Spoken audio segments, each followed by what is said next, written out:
do we have a fantasy star on our hands here, George? Here is the question with Jaden Daniels of the Washington Commanders. A lot of folks went into the fantasy season saying, hey, look, maybe this isn't Anthony Richardson, but it could be the next best thing. I'm here to tell you, I don't know. I'm sort of feeling like Daniels could be better than Anthony Richardson.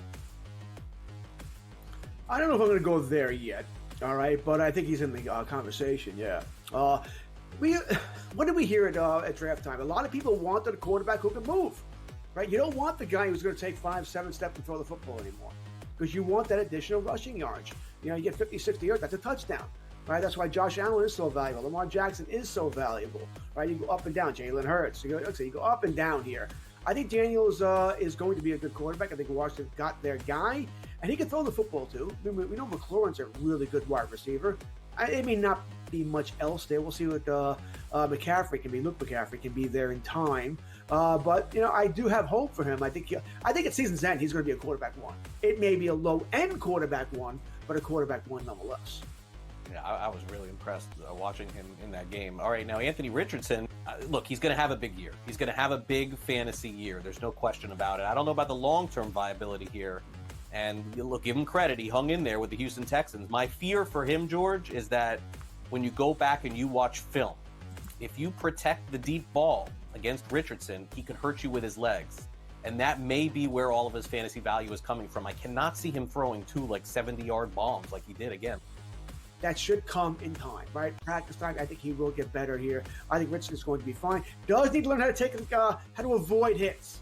All right. Once again, that hit. Remember that hit from Tua last night? He initiated it. Slide. The rules are made for you not to get hit. Take advantage of them.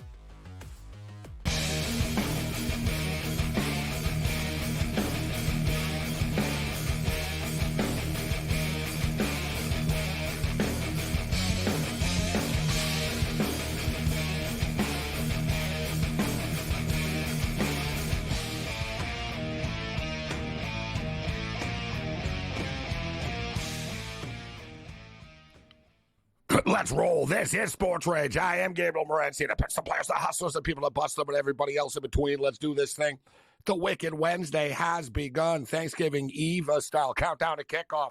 We will be live tomorrow night during the Green Bay Packer and the Miami Dolphin tilt live from Lambeau at 8 o'clock Eastern right here on the grid. You've been warned, but we've got a ton of action coming up before we get to tomorrow's football games, although we're going to be all over the football tonight on the program. We got Paul Bovey, Brady Cannon, Ian Cameron, the Raging Redhead Cam Stewart stepping up and in, but we got holiday college basketball that continues, NBA basketball as well. The Oklahoma City Thunder in the Bay Area tonight. Steph Curry out for the Golden State Warriors. I like the Oklahoma City Thunder in this basketball game. We decided to put together a little late night money line parlay for the hardcores, and I haven't really been taking the easy way out. Anybody's been paying attention, we've been drilling the college basketball card, but it's a tricky one tonight. Although I think the teams are going to win. I'm not really interested in sweating out whether Alabama's going to win by 12.5 or 13 against RU tonight, but I think Alabama will win the basketball game. UConn will win the basketball game tonight against Dayton. That's a real late night affair coming up in about an hour and a half or whatever. It's later on tonight. I think it's whatever, 12:30 or whatever the hell it is. Another one on the islands in Hawaii. Michigan are leading Xavier right now. Michigan State are in action right now as well. But we got Rutgers and Alabama coming up in our moneyline parlay. Alabama to beat Rutgers, UConn to beat Dayton. There's no reason why UConn doesn't win this basketball game tonight, unless Hurley punches a referee in the face, which is something that could happen. This guy's got to chill out, man. You know, you're only a couple of games into the season, bro. You know what I'm saying? You're only a couple of games into the season. He's had 2 meltdowns in 2 consecutive days, and now it's getting pretty. He's going to get suspended soon. He's on the edge of getting suspended. Look for UConn to respond tonight, and Hurley is just basically a psychopath. So we'll see if he gets teed up and what happens tonight. It's almost going to be must-watch television. But I think UConn will win the game. And the parlay turns into plus 137. So it's nice money.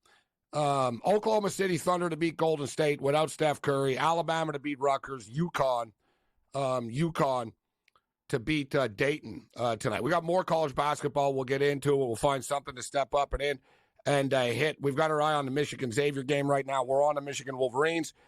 Michigan looking to win their first championship trophy under Dusty May as the new head coach of the Michigan Wolverines, albeit it's the Fort Myers Classic.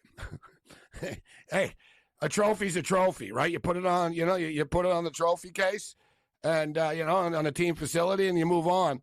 But I like this Michigan team is really playing some good basketball so far to start the year. They've only lost to Wake Forest in a 2-point game, and now they're beating down Xavier in a game that was a near pick-em, 50-36 right now. We're on Michigan, but we've also got over 149.5.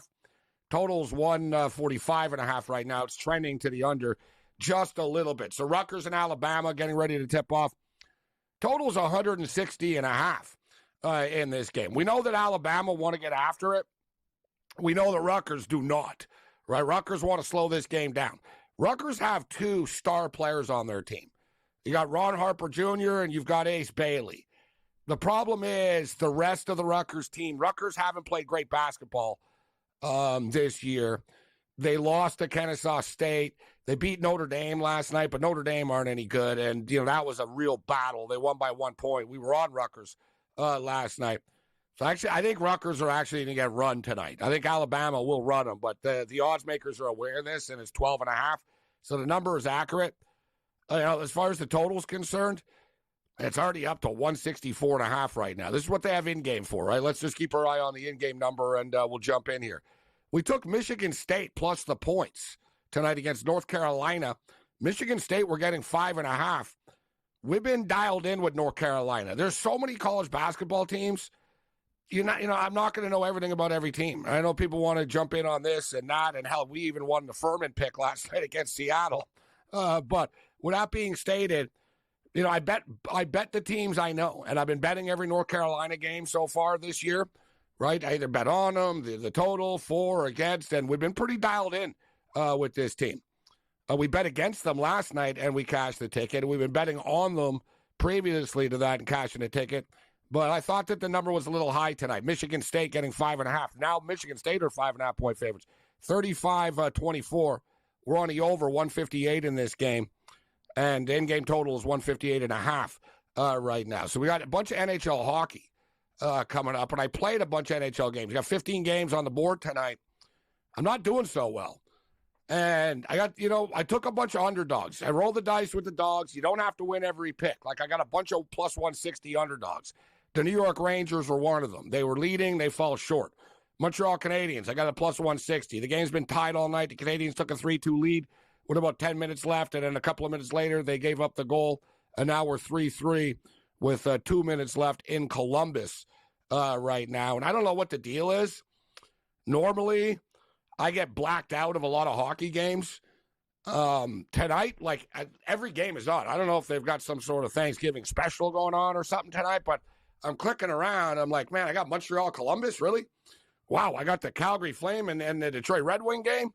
I got them all. Like, I literally have every NHL game on normal TV tonight. I'm sort of clicking around. All right, this is pretty cool. So for whatever reason it encouraged me to bet more. Because I'm like, wow, I got every game on TV. So I'm like, let me take a double look at this NHL card here tonight. Right, as I realized, well, it's the way it works, right? It's not rocket science. If you can bet on it, you're going to want to watch it. And as I say, if these teams are going to go out of their way and play games in the holiday season for us, the least I can do is bet on it, right? I got to support it. Got to support sports, man. Support sports. Although I can tell you what, the Calgary Flames were another team that we took tonight. They've been trending. I'm on the under. Calgary in the under 6. It's 1-1 going, what is it, 1-1? How much time is left? We're going to overtime. So, yeah, we're officially going to overtime now. So we hit the under this game. Maybe we can backdoor this and get the Calgary Flames. Montreal Canadiens are tied at 3 with a minute left. We're going to have to hope for some overtime luck, and I don't have overtime luck. Like, you know what's crazy? And anyone that's been watching the show for years knows this. I always lose hockey bets when it goes to overtime or a shootout. Point blank, and not even, it's not in our heads. it's like 80%, 85% of the time, it's like, yeah, we're screwed. We're not going to win. But it's only hockey. Like Major League Baseball, I think it's really stupid, the whole ghost runner on second base and all that.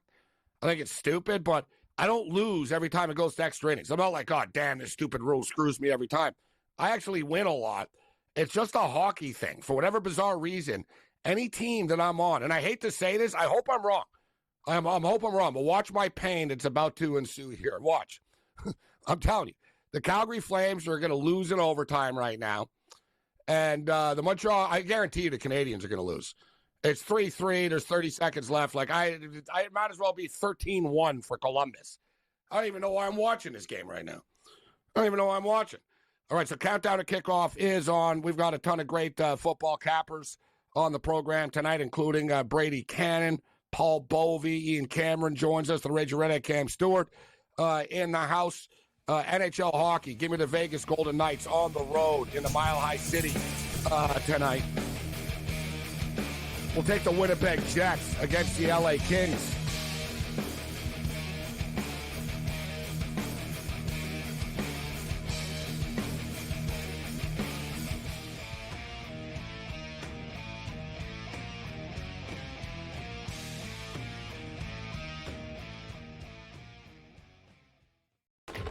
Enter into the magical world of McLuck.com, where even the smallest of spins can win real cash prizes. Adventure into over 1,000 of the best Vegas-style slot games. So what are you waiting for? Unlock your free welcome offer today. Join the fun where winners play and players win. Anyone that's been to a sporting event, the atmosphere before a game, I think Game Time Decisions has that same exact atmosphere. This is our arena. This is what we do. There is going to be an energy to Game Time Decisions that you will feel night in and night out. The excitement you get when you lock your bets in, when you're figuring out what you want to do, we can zone in on the biggest games each night. I want this to be the place that people come to before the games start so they feel as ready as possible to lock in their cards. We are going to hit every single one of those markets that you need to know about. We're going to go through every single thing, and I've got a great team behind me that's going to help me get the job done. There is not going to be a better place, I promise you, than Game Time Decisions to get that new information, react to it, and be able to then bet accordingly. We will have everything at our disposal, and we will use that to our advantage. I'm Kevin Walsh. Tune into Game Time Decisions from 6 to 8 p.m. Eastern on SportsGrid. Your gut says Miami is going to win, and you should take the over. Your gut also said your NFT selfies would only go up in value. They didn't. But your head is on SportsGrid and knows the QB is in concussion protocol. The backup has a 45 QBR against the zone coverage. The New York D has the most sacks in the league. So yeah, trust your head. It's smarter to be on SportsGrid. Right here with you on Pro Football Today on SportsGrid. Odds in motion, trying to see what lines have moved throughout the week. Never felt more comfortable in this set than I do for this year. I am ready. I'm just getting angry. The hot takes are going to be here all long, people. What in the world is going on in Miami, Dom? It's not particularly anything to shy away from just because many people are on top of it. Hot take, hot take. I think this line is asking you once again to take New Orleans. Pro Football Today, only on SportsGrid.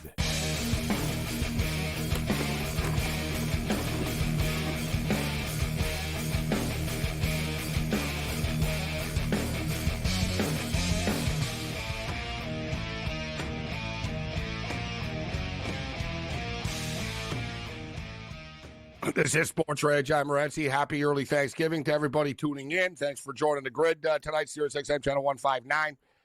Montreal Canadiens and the Columbus Blue Jackets are about to go to, is this overtime or a shootout yet? I think are we going to no, it's overtime.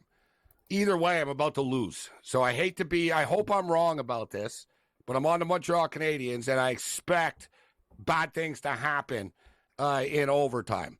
And I'm on the Calgary Flames as well, and they're also in overtime, although I trust their goalie more. Their goalie, Wolf, has stolen a lot of games in shootouts and an OT so far this year. So we got 2 games going on in OT. We got a bunch of hockey that's starting right now. 15 games in the NHL tonight, so I decided to jump in. I didn't play the Ducks and the Kraken game. We like the Vegas Golden Knights tonight. Plus 140 underdogs in Colorado.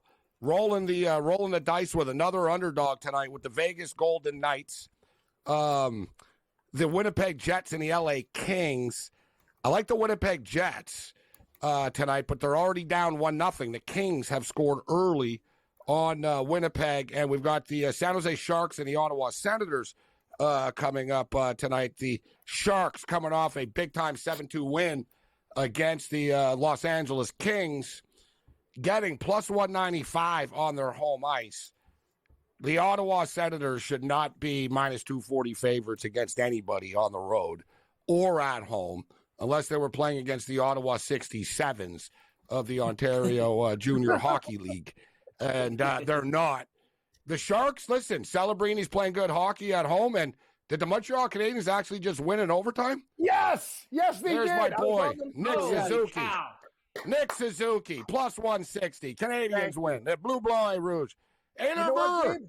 That's what it sounds like, Brady, in Quebec when they win on their broadcast. Le Canadien Innerberg, Nick Suzuki, the Canadien Gagné. There we go. No, Once in a blue moon, you got an overtime winner, my man. Hey, I'm glad to be wrong. I reverse mushed it. Last time the Canadians it's a perfect time to be thankful, right? Yeah, exactly. So you know what, Brady? I've learned about hockey compared to other sports. These guys play with a lot of pride, and they lost a heartbreaker to Utah. Montreal deserved a better fate in that game, and Columbus has been great on home ice. But you're giving me Montreal at like plus 155. It was a ridiculous price, Gabe. I'm glad you're on it too. That makes up for the Leafs, and yeah, perfect. I've had a good start to the evening now. Now we're in plus units. Excellent. Plus 155 is a nice cash. Yep. Well, I took the New York Rangers at plus 160, the Canadians plus 160, and a couple other sort of smaller, plus 130s, knowing, I got to bite the bullet. I'm not going to win them all. So I'm happy to get this one. The Rangers were up 3-2, but blew the lead, and then ended up losing the game. So I was like, all right, if I can hit one of these plus 160s, and you can't win them all. The Detroit Red Wings just won in overtime. So... Well, when you're playing everything plus money like that, though, you don't have to win them all, right? It's like the money on a string, Gabe. You just give he pulls it right back from. Well, at least in this game I had the under too. I had under 6, so I get the split here. There you go. I get the split. Right. I hit the win with the Montreal Canadiens. Current bets, only the ones coming up here right now. Cam, what are your hockey picks here for the late night games? As you know, yesterday, I lost on the Leafs tonight. Full disclosure, I took the Kings last night on your show. I'm still on them. I don't like that Vegas-Colorado game at all. I'd actually lean under. I think it's going to be more defensive. And a small play just to piss off Wetzel because he insulted me tonight on the show. I'll take the Ducks plus 170. He's like, Miami's got no chance in the game. Are you stupid? The guy's like, dude, you can insult me when I'm done the segment. Just let me make my football picks. Give me the Ducks. Quack, quack, quack, plus 170. No, I'm just joking. But Scott's a class. Like, it's unbelievable. This guy gives like the craziest picks, and I'm just sitting there listening. He's coming at me for liking the Miami Dolphins. Anyway, Ducks small play, Gabe. Here's the deal. We do 4 games in the NHL. Brady, to your point, 2-2. But 1 plus 150 and big dogs. So we're up units. That's why we love dogs. There you right? go. It's what it's all about. Damn right. No hockey tomorrow, so they had a bunch of games tonight. The Vegas Golden Knights are coming up with the Colorado Avalanche here. I like Vegas. I don't really understand why they're such big underdogs. So I didn't really understand the prices in a couple of these games tonight. To me, this is a toss-up game. Colorado have played better. I get it. They're 6-2 in their last 8 games. Vegas are 5-2 in their last 7. Vegas are playing much better on the road right now than they were earlier in the season. I'm taking another underdog here, Cam. Like I said, I'm all about the dogs tonight, and just hoping to go. If I go 500, whatever, we'll end up on top. Yep. But I'm on Vegas tonight, plus 140. I got no problem with that bet. I didn't really like the game because I think Colorado's due, but they shouldn't be laying 60 cents. And God forbid, the Ottawa Senators are the coldest team in the league, and I know they're eventually going to win a game, but that line should be Ottawa 150 tops. Not literally, it's double the line. Was it minus 210 against San Jose? San Jose just beat the Kings 7-2 for God's sakes. They're getting better. That's just a bad number by the books. They're good. They're not bad at home. Celebrini puts up big numbers for you prop players. for you prop players, Celebrini. We'll get his number up here. But the San Jose Sharks are worth a play. You could get them at plus a goal and a half, too. I wouldn't be surprised if this game went to overtime. You get the Sharks at plus a goal and a half. I'll say it's Brady Cannon, San Jose Sharks. You're a San Francisco Giant fan, Brady. Yep. You're a Niner fan. So I used to cover them. You'd be a Shark guy. Right out of college, KSFO radio in San Francisco. I was covering the A's, the Giants, Stanford, Cal, the 49ers, and the Sharks. Nice. I believe their franchise was formed right around, it's got to be around 1992-ish, 93. Yeah. I think that's about what. And I went to go see him. Actually, my wife and I went to go see him at the Cow Palace. I love the Cow Palace. That goes back a while. The Grateful Dead played there. And then, of course, they moved into the Shark Tank in San Jose. And I went there a couple times, too. And then it wasn't that long after that that I moved to Las Vegas in 1994. But, no, I loved – and it's kind of cool now coming to Las Vegas. There's a pretty darn big rivalry with the Sharks. You guys remember that playoff scenario a couple of years ago when they had the 5-minute major and the Sharks – beat I think Peter Dober was the coach of the Sharks at the time. Then he ended up being the coach of the Knights. And, there's some history there between those two teams. They don't really like each other a whole lot. The Sharks and Kings used to have a great rivalry, Sharks and Avalanche. The San Jose Sharks are kind of like they're one of the, honestly, they're like on the top 5 list of best NHL teams never to win the Stanley Cup. Like they knocked on the door, but they couldn't break through.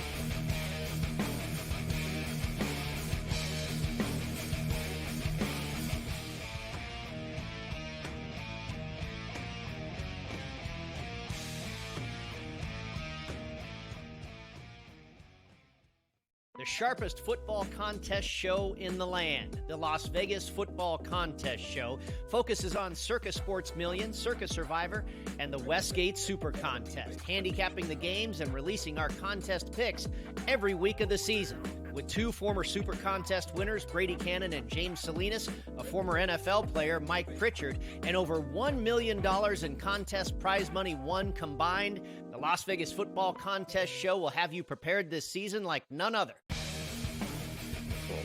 We live in a society right now where everybody's a snowflake, everybody's a cupcake, and everybody thinks that nothing is fair. Everything is like, it's not fair. We should have a better chance. We need more. You know what? I'm old enough to remember when you needed to have a perfect goddamn record to win a college football championship. That's the way it was. 11-1, too bad. Sports Rage tonight, only on SportsGrid. Grandma Bear, who owns the football team, probably comes in, gives a little, oh, man, you're such a good little boy out there. Congratulations, the way you coach this football team. I'm never going to fire you. Totally, I missed you pinching your own cheek as I was looking down and did not know we were getting. Oh, Donnie, you got such a good show there with that guy named Ben. Like, that's what your grandma would do to you when you go see her on Thanksgiving or Christmas, The Early Line, only on SportsGrid. Together, both Devontae Adams and Garrett Wilson had huge nights. Aaron Rodgers loves the 2 big targets, and he says if this is going to happen, going to be very tough on the defense to decide who they want to go after. Adams and this kid, Wilson, I won't deny what they can do, but nobody else does jack. Pharrell Coast to Coast, only on SportsGrid.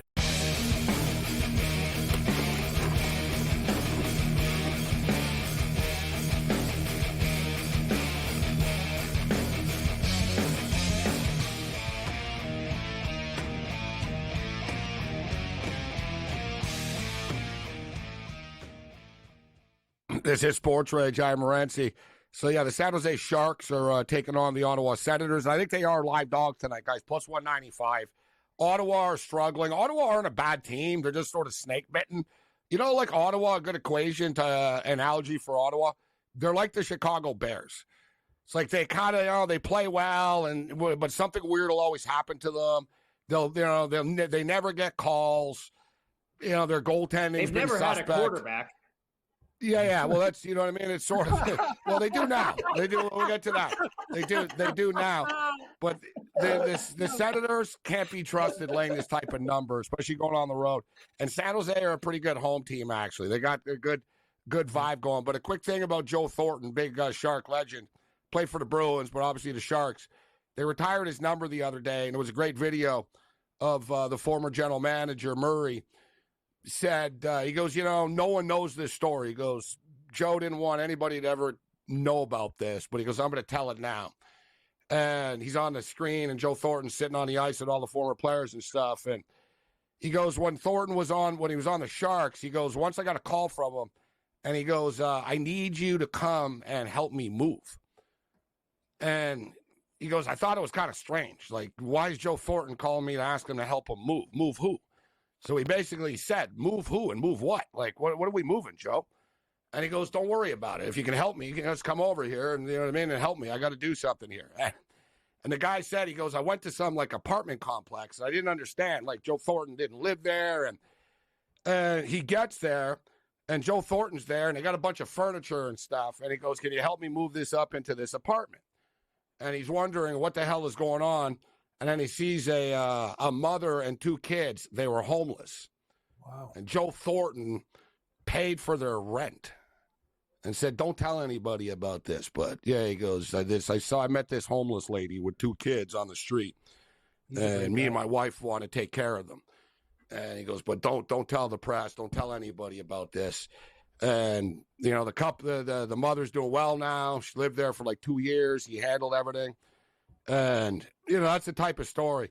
A lot of times people don't know the great things that athletes do behind the scenes that they don't want credit for publicly, right? But Joe Thornton, a class act. And as I said, the San Jose Sharks were damn good, right? They came into the league with the Ducks. The Ducks won the Cup. The Sharks came freaking close, but they couldn't. Right, and now they got to start from the bottom again. But I've always had a soft spot in my heart for the San Jose Sharks. All right, so speaking of the Bears and quarterbacks, I'll throw it out there right now, actually. I'm taking the Chicago Bears plus the points tomorrow. I'm getting in front of the Detroit Lions juggernaut that is this year due to the fact that I think the Bears offense will be able to put up enough points on the board to backdoor this and or hang around. Since they made the offensive coordinator change, Brady, the Bears are putting up 100 more yards a game than they were under Waldron. Yep. And Caleb Williams is, like, really playing well now. It's being lost in the shuffle that they're not winning games. But if you see the throws that he's making, the decisions that he's making, he's the real deal. And the Bears' offense is a lot better than it was a couple of weeks ago since the OC change. Yeah, they'll be frustrated losing the 3 games in the way that they did, but everybody's going to be fired up. It's Thanksgiving. It's national television. Do you think I'm crazy for liking the Bears plus 10? You're not crazy at all, and you're not alone. You've seen the market dip to 9.5. On the Lions. I made the number 11. It opened up 10 or 10.5. Like I say, it has since come down to 9.5. And I think for all the reasons that you're citing there, because of the change at offensive coordinator for Chicago, they've become much more competitive all of a sudden in the last couple of weeks. Only a missed field goal that keeps them from beating the Green Bay Packers. They take Minnesota all the way to overtime. Yeah, no, I think the change has been fantastic. Now we'll see what happens when they play on the road. Of course, those last 2 games where they were very competitive were at Soldier Field. So we'll see what they can do on the road. But history is in your favor as well. The Detroit Lions haven't won on Thanksgiving in 7 or 8 years, I think it is. And you go, okay, well, the Lions were awful before Dan Campbell and Jared Goff. Well, he's 0 for 3 during this current regime as well. Campbell and Goff are 0 for 3 together on Thanksgiving. We're waiting for that spot. When is that week going to come around? I thought it was last week when the Lions would finally slip. It didn't happen. Maybe it's here in a division matchup. No, I'm not going to disagree with you. And we'll get the injury update, but both Montgomery and Ross St. Brown both might not play in this football game.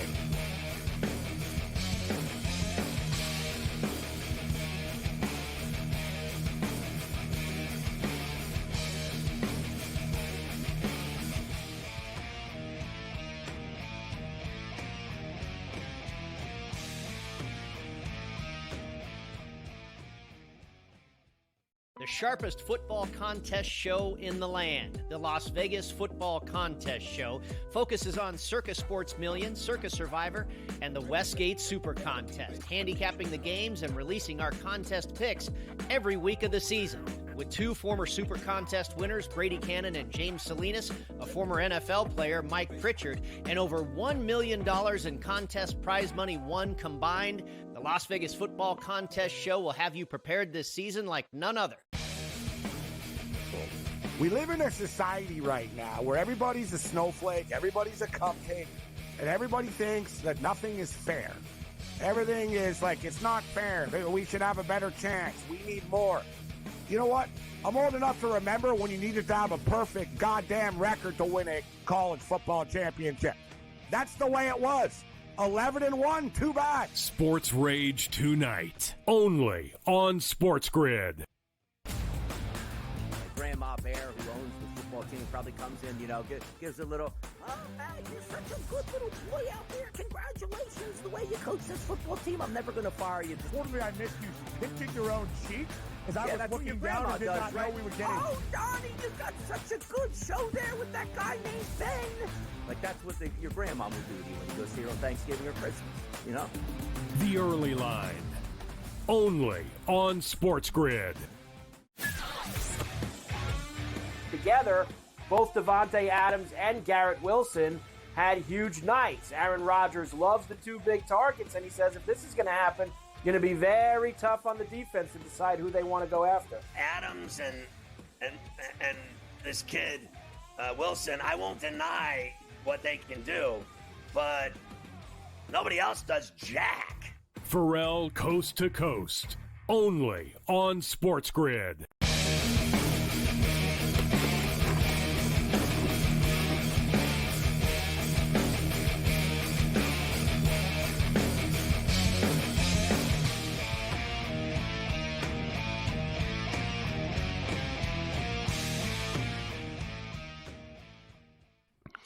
This is Sports Rage. I am Morency, the pitch, the players, the hustlers, the people that bust them, and everybody else in between. And there's a lot of talk who the Giant quarterback was going to be. That, all right, it was going to be DeVito. Then, no, Drew Lock was going to play. And then I saw, well, you know what? DeVito's forearm was getting better or whatever. But it turns out DeVito didn't even make the trip when it's all said and done. So I was wondering, all right, who's the backup quarterback now? Daniel Jones is signed with the Minnesota Vikings, for people unaware. So, yeah, Jones no longer a Giant. DeVito's hurt. So Drew Lock gets the start. And it turns out it's Tim Boyle. And Brady Cannon said, is it the Boyle or is it the Zit? Yeah. I say that he's both, with all due respect. Yeah. He's Tim Boyle. You know what's interesting? I could see the Giants. The bar is low. Game. Sorry, Brady. The bar is low in the NFL when Tim Boyle is still kicking it around, right? Like, let's just be real. But with all due respect, Mr. Boyle, to the Boyle family. Yeah, to the Boyle family. And the jokes follow suit, right? Yes. But, I mean, so the before Giants, all this went down, I would say the Giants would be a favorite over the version of the Dallas Cowboys before beating the Washington Commanders and the version of the Giants before, the Daniel Jones era came to an end. I would think the Giants might be a small favorite in this game. And the numbers will still reflect that because, this situation hasn't necessarily caught up in the stats. I made the Dallas Cowboys a 2.5-point favorite. When it opened up 4, I thought that was crazy. And the market has agreed. They've come back a little bit. But, Drew Lock was ticked off that he wasn't going to be the starter when Jones was cut.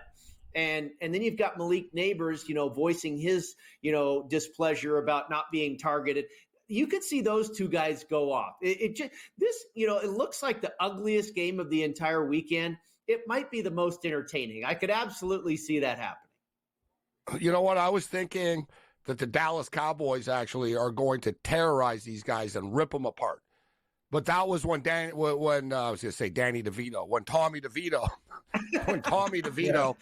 was going to be the quarterback, right? And I sort of disagree, Brady, in a sense that I think Dallas, in their minds, like they're trying. They haven't quit on McCarthy. I don't even think McCarthy's going to get fired. And I think that spark of winning the Washington game sort of catapults them into this game. They've got their ass handed to them in every home game so far this year. And on the other side, I think that the Giant players have quit on Dable. And I think they think that, you know what, this guy's getting fired. He's a clown. This thing's all an effing circus. Yeah. I mean, you got a rookie openly saying. That's why I don't want to bet the game, Gabe, because I think there's so many different. There's so many different. He says it doesn't matter who the quarterback is. He goes, our play calling sucks. People calls the plays. You got a rookie that goes, it ain't the quarterback. He goes, it was the same thing when DJ was here. It ain't the quarterback. He goes, it's the play calling. It's like, whoa. And it's then he even dropped. He goes, man. Both locker rooms, he goes, we're teams. soft as F. He said how soft they were. But I wanted to agree with what you said, though. The Drew Lock stuff freaks me out. Now he comes in. He's the best one. Like, he can actually throw the ball a little bit. He's playing with a chip on his shoulder for his career to play somewhere else next year. Absolutely. That's my only it's an thing. audition for him. Yes. But I override that and think, you know what? All right, Drew Lock will make a couple of nice plays, and he can get some nice game tape for next year for a team. But I think Dallas and Cooper Rush, I think the Giants are that bad. But one thing I also know that the Giants are much better on the road. But me personally, I'm all over the place tomorrow. I'm taking the Chicago Bears plus the points and the Dallas Cowboys minus the points. Cam, what's your pick for the Cowboy game? I don't really have a pick for that game. I'm going to take the Bears with you. I think it's too many points. I think they can hang. When you're in a number that big, the back door's always open and they're capable. It's interesting that the line's gone down, yet a lot of people still love Detroit to blow these guys out. As for the Dallas game, with Drew Lock starting, I have a lean to the Giants, but I think this is a great game to play live because I don't know what the hell's going to happen. I'll tell you one thing, though. Very important point by both of you guys. Drew Lock basically said, screw you guys. I'm playing for my next contract, my next team, to stay in the league, to be a backup somewhere else. And he's showcasing himself. And I think that's going to be good for Neighbors and everybody else on the team. Hopefully they got his back, and it'll be a pretty good game. I think Dallas might win, but right around the number. I think it's a very good number by the books, like Dallas by like 3. And then what are we getting with the Giants? 3.5, 4? So it's I think it's going to be a very tight game. I think Dallas will just beat them big. And I think the total is far too light. I agree with what you said, Brady, about it could end up being a fun game, right? There's going to be points put up on the board. Like, guys are going to make plays. Time. I like the Bears-Lions game over 47.5 as well. All right, Dolphins-Packers Thursday night, Brady. We're going to be live tomorrow night on doing this game. What do you think about this one? The Dolphins famously 0-12, Brady, their last 12 games when the temperature is 42 degrees or lower. Yeah, and you know, a lot of people kind of poo-poo that stuff, but I think it's absolutely real. I mean, you know, it doesn't happen 12 times, and, you know, it's going to be even colder than that. You know, 42 degrees is not that big a deal this time of year. It's going to be 29 degrees. Exactly, 29 and windy is a big deal. And I remember looking at this game when I was playing Circus Survivor. This was going to be my pick. Warm weather team going to Lambeau on Thanksgiving. Yeah, give me the Packers all day long. I made the number 4.5. My stats come out to 4.5. I think 3 is a little bit of a gift here. You got to believe with the weather conditions, Miami has a pretty good defense against the pass, that Green Bay is going to rush the football. And the Miami Dolphins on the road this season are giving up nearly 5 yards per carry, 4.9 yards per carry on the road against the run this year. So I think it's going to be a lot of Josh Jacobs, just like we saw last week against the 49ers. I think Miami's probably going to be trying to do the same thing as well. I don't think they're going to ask Tua to try and sling the ball all over the yard in these conditions, these temperatures, these situations. We know that Miami likes to beat up on the teams they're supposed to beat, and they're not very good against the teams that they aren't as good as. I don't think they're as good as Green Bay. They're going to try and use a very good running game that they have, and I think that leads to this game. I was surprised this number was all the way at 47.5. I see this game finishing closer to like 42. So Agreed. Give me the Packers and the under in the primetime Thursday night game. And, you know, the cold weather is going to slow down the Miami Dolphins, not just the temperature, but the field. Yeah. We were talking about this with a guest earlier in the week that played college football. And he said, you know what, the Miami Dolphin wide receiver is going to be a lot slower on that Lambeau. We were kidding about letting the grass grow a little bit deeper, too. Just let it grow, get a little bit higher there with the fast Miami Dolphins coming into town. So they're talking about a bad weather game. I don't want to weather monger and fear monger about how bad it's going to be in Buffalo on Sunday night, but I don't think Brock Purdy is going to play, Brady. And I know he was on the practice field again today. He didn't do anything. He was standing around on the practice field. He's not going to play. So the point spread is 7 here. What about this one? What are your thoughts on the Niners and the Bills game? Well, I think the line is telling you who the odds makers think is going to play and who's not going to play. The look-ahead line was 3.5 in favor of Buffalo, and I think that's a very realistic line. I made the number 9 because when you take that 3.5 and then you factor in the weather, now I don't think it's going to be crazy, but some snow flurries and whatnot. It's certainly going to be more Buffalo weather than it is San Francisco, favoring the Buffalo Bills. I don't think Purdy will play, and I don't think Trent Williams will play, the all-world left tackle. And when you have that, the combination of Purdy and Williams is worth a lot of points to the point spread. And then you throw in Nick Bosa. I don't think he's going to play either. The entire 49ers team is a little bit banged up. This team, I said it a few weeks ago, I think this team is absolutely done. The Super Bowl loser hangover has been, carrying over all the way into December. This is an absolute rebuild. And I felt coming in that this team was going to make another run because you had a lot of guys in contract years. You got a lot of guys that are going to be re-signing, free agency, what have you, next year. This was the last chance. Now, I'd even lay the 7, guys. So what I'm saying, if the normal line's 3.5 and they're giving you 7, the odds makers don't think the big boys are playing either. And Fred Warner has admitted he's been playing with a broken ankle for 7 weeks. Yeah, McCaffrey's hurt.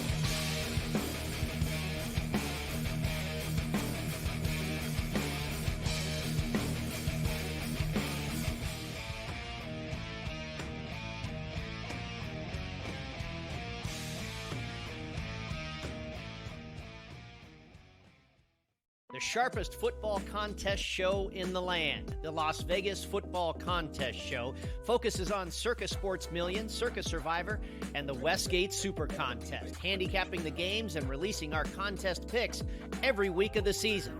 With 2 former Super Contest winners, Brady Cannon and James Salinas, a former NFL player, Mike Pritchard, and over $1 million in contest prize money won combined, the Las Vegas Football Contest Show will have you prepared this season like none other. We live in a society right now where everybody's a snowflake, everybody's a cupcake, and everybody thinks that nothing is fair. Everything is like, it's not fair. We should have a better chance. We need more. You know what? I'm old enough to remember when you needed to have a perfect goddamn record to win a college football championship. That's the way it was. 11-1, too bad. Sports Rage tonight, only on SportsGrid.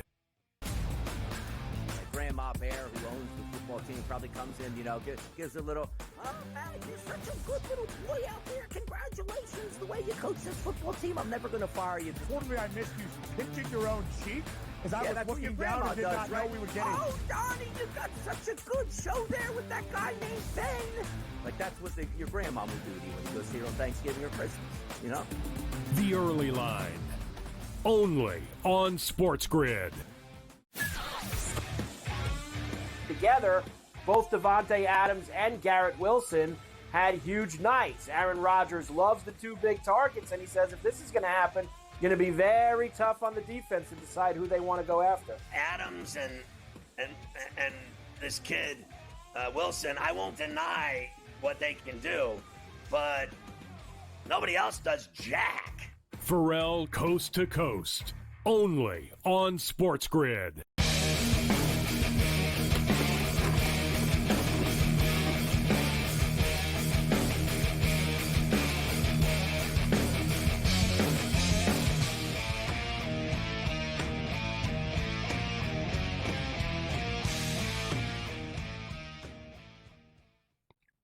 This is Sports Rage. I'm Morency. Paul Bovey's going to join us. We're just setting him up. Brady Cannon's going to hang around for a couple of more minutes. And Paul Bovey still alive in the Circus Survivor. And not just still alive. He's got 2 of the 54 entries going right now. 33 people were eliminated this past week with the Washington Commanders in one of the wildest finishes. So just imagine how all of us felt, which, everybody probably had money on the game in one way or the other. And me, myself, I did want Washington to come back and win that game. from the roller coaster and the anger that you felt to imagine being eliminated from a $14 million contest that there was only like 77 people left in, and you lose in that fashion. But Bovey is still alive. And Brady, there was one non-entrant, one non-pick this past week. So basically out of the 77, 78, whatever the hell it was, one person didn't get their pick in last week. And the sports gaming community is blowing up with conspiracies as to what's happened and how the pick didn't get in. So was it a proxy? Was it a proxy issue? Was it that's something that hasn't been brought up. Yeah. That's something to imagine if it was local maybe it was one of the proxies screwed up and they haven't thrown him under the bus yet. It's possible. Did they get run over by a bus? Did the guy get divorced? Like, did he get into a fight with his wife like 3 hours before he usually puts the pick in? And I don't know, like, seriously, Cam, you gotta wonder, like, why did the pick not get in? Did a proxy screw up? Did he didn't get drunk and sleep in? You don't have $14 million on the line to not get the pick. Not for that kind of money. You get drunk and sleep in for like a $20. Who cares? Like I screwed up. Money. I didn't change my fantasy football lineup. Exactly. This isn't the same. You know what I mean? Like, I'm with you. We're talking about Paul Bovey. His neighbor, Frank B, on Twitter was, a part of this discussion, and he was throwing out possible scenarios and assigning odds to it. He felt it was a minus 120 favorite that the guy was hospitalized. He said, I don't think it's death or jail or, some of the other theories that people were throwing out there. But no, I got to be honest, Brady. Yeah, go ahead. If I was in an ambulance, and even if I was in an ambulance, I was going to the hospital. I swear to God. Pull over. I'm going to put my picks in. No, I'd be telling the paramedic. I'd be like, listen, my account number is, and I said, I need you. Yeah. I need you to log. And I tell him, it's my last breath. My hospital bill with a contest win, Al. Make sure you get the picks in. Get the contest picks in case I survive this. Get the picks in. You know what I would do too, Gabe? Think about this. But, it's not long like ago. I was saying, you got five friends. Brady, you got 5 friends on speed dial. You go, here's the deal. I got a problem. He was obviously incapacitated, though, Cam, for whatever reason. Did he have a gun to his head? Did he get home invaded? Did the proxy screw up? Point.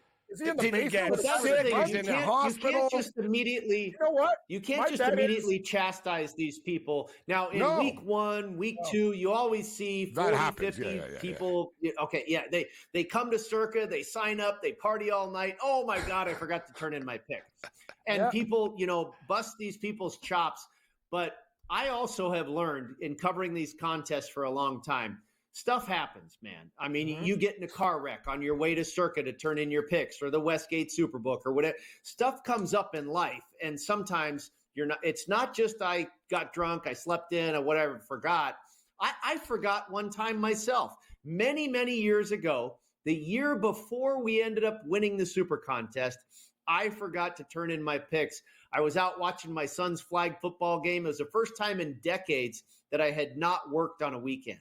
And I was like, just catching my breath, going, oh my gosh, I'm finally going to get to relax. That sinking feeling when you realized after too, you're like, oh. And then I saw my phone that somebody goes, here's the consensus 5 in the Super Contest. I went, how about this, Brady? But how about this I'm just saying, you can't always ridicule people for not turning in a pick, and especially this case, because something had to be pretty freaky that went on in this guy's case. Do you remember, Brady? The last big power failure in Vegas, and it was a Thursday. The same day, the Cleveland Browns were playing against the Bengals at home, and we're in the Super Contest, and we got a proxy. Not blaming the proxy, but this is the true story of what happened. It was late in the season, bro, and we were in like 35th. It was top 30 in those days, so we weren't going to win, but we were lingering around the money type of deal.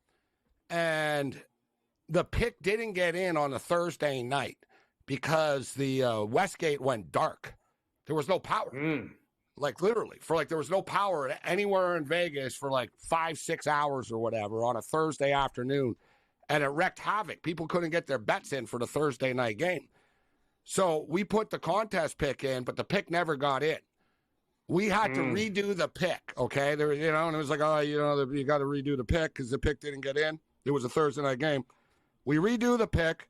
We lose the pick that we redo, and we ended up finishing in 31st place, Brady, and losing by a game. Oh. That's brutal. I remember a couple seasons and it was ago, our fault. Listen, I even remember saying at the time, I was like, man, we're going to lose this game, and we're going to lose by a game, and it happened. Like, we had to get it right, and we choked under the pressure. It was me and my buddy. We choked. Yeah. We're like, we got to get the second one right, and we did it. We lost, and we ended up finishing in 31st place. I'm going to say this, in the circuit contest, the picks are due at 4 p.m. Pacific, and there's some people that like to wait all the way until the very last minute. And it was like week 1, week 2, week 3. It was early on in the season. Just a few minutes before the deadline, there was a glitch in the app. So everybody that's on their phone trying to enter their picks got shut out. And, and that was it. And so it's your fault for waiting that long, huh? Yeah. Exactly. Yeah. I always turn mine in at least an hour or two prior to the deadline because I don't want to get stuck. If we're going to make a tote board, I'm going to guess the proxy didn't screw up. They have too much authority to get those picks in right. It had to be a health issue. It had to be something major, like car accident, incapacitated, heart attack. Like, there's no way, right? And if the guy could talk, he would have got a friend's number and said, hey, bro, get over here. You got to help me out. This is serious money. I'll grease you. I'll give you an envelope. Just get it over there, right? Don't you think, Gabe? Proxies don't screw up, do they? Well, sometimes they do. So, if Tony Finn was your proxy, but he's not.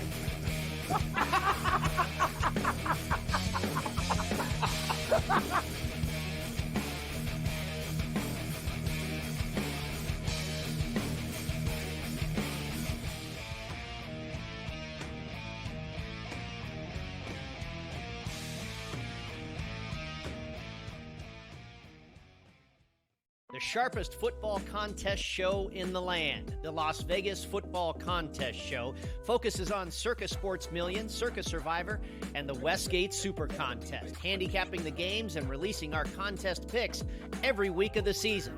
With 2 former Super Contest winners, Brady Cannon and James Salinas, a former NFL player, Mike Pritchard, and over $1 million in contest prize money won combined, the Las Vegas Football Contest Show will have you prepared this season like none other. We live in a society right now where everybody's a snowflake, everybody's a cupcake, and everybody thinks that nothing is fair. Everything is like, it's not fair. We should have a better chance. We need more. You know what? I'm old enough to remember when you needed to have a perfect goddamn record to win a college football championship. That's the way it was. 11-1, too bad. Sports Rage tonight, only on SportsGrid. Grandma Bear, who owns the football team, probably comes in, gives a little, oh, man, you're such a good little boy out there. Congratulations, the way you coach this football team. I'm never going to fire you. Totally, I missed you. You picked your own cheek? As I was looking down and did not know we were getting. Oh, Donnie, you got such a good show there with that guy named Ben. Like, that's what your grandma will do to you when you go see her on Thanksgiving or Christmas, The Early Line, only on SportsGrid. Together, both Davante Adams and Garrett Wilson had huge nights. Aaron Rodgers loves the 2 big targets, and he says if this is going to happen, going to be very tough on the defense to decide who they want to go after. Adams and this kid, Wilson, I won't deny what they can do, but nobody else does jack. Pharrell Coast to Coast, only on SportsGrid.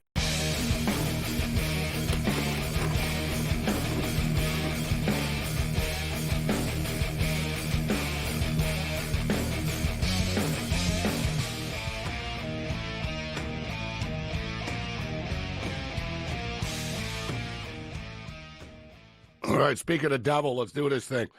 We were just talking about Paul Bovey still being alive in the Circus Survivor, a dramatic week last week with the Washington Commanders losing to the Dallas Cowboys, something I'm sure Paul Bovey actually secretly enjoyed, not to rub it in people's faces. It was a wild, wild ending, but congratulations, Bovey. It's been quite a ride. 33 people eliminated. And we were talking also about the non-pick. So obviously you know about the non-pick. For whatever reason, the pick didn't get in. It could be a litany of reasons, right? Hospitalization, incarceration. I could solve the mystery.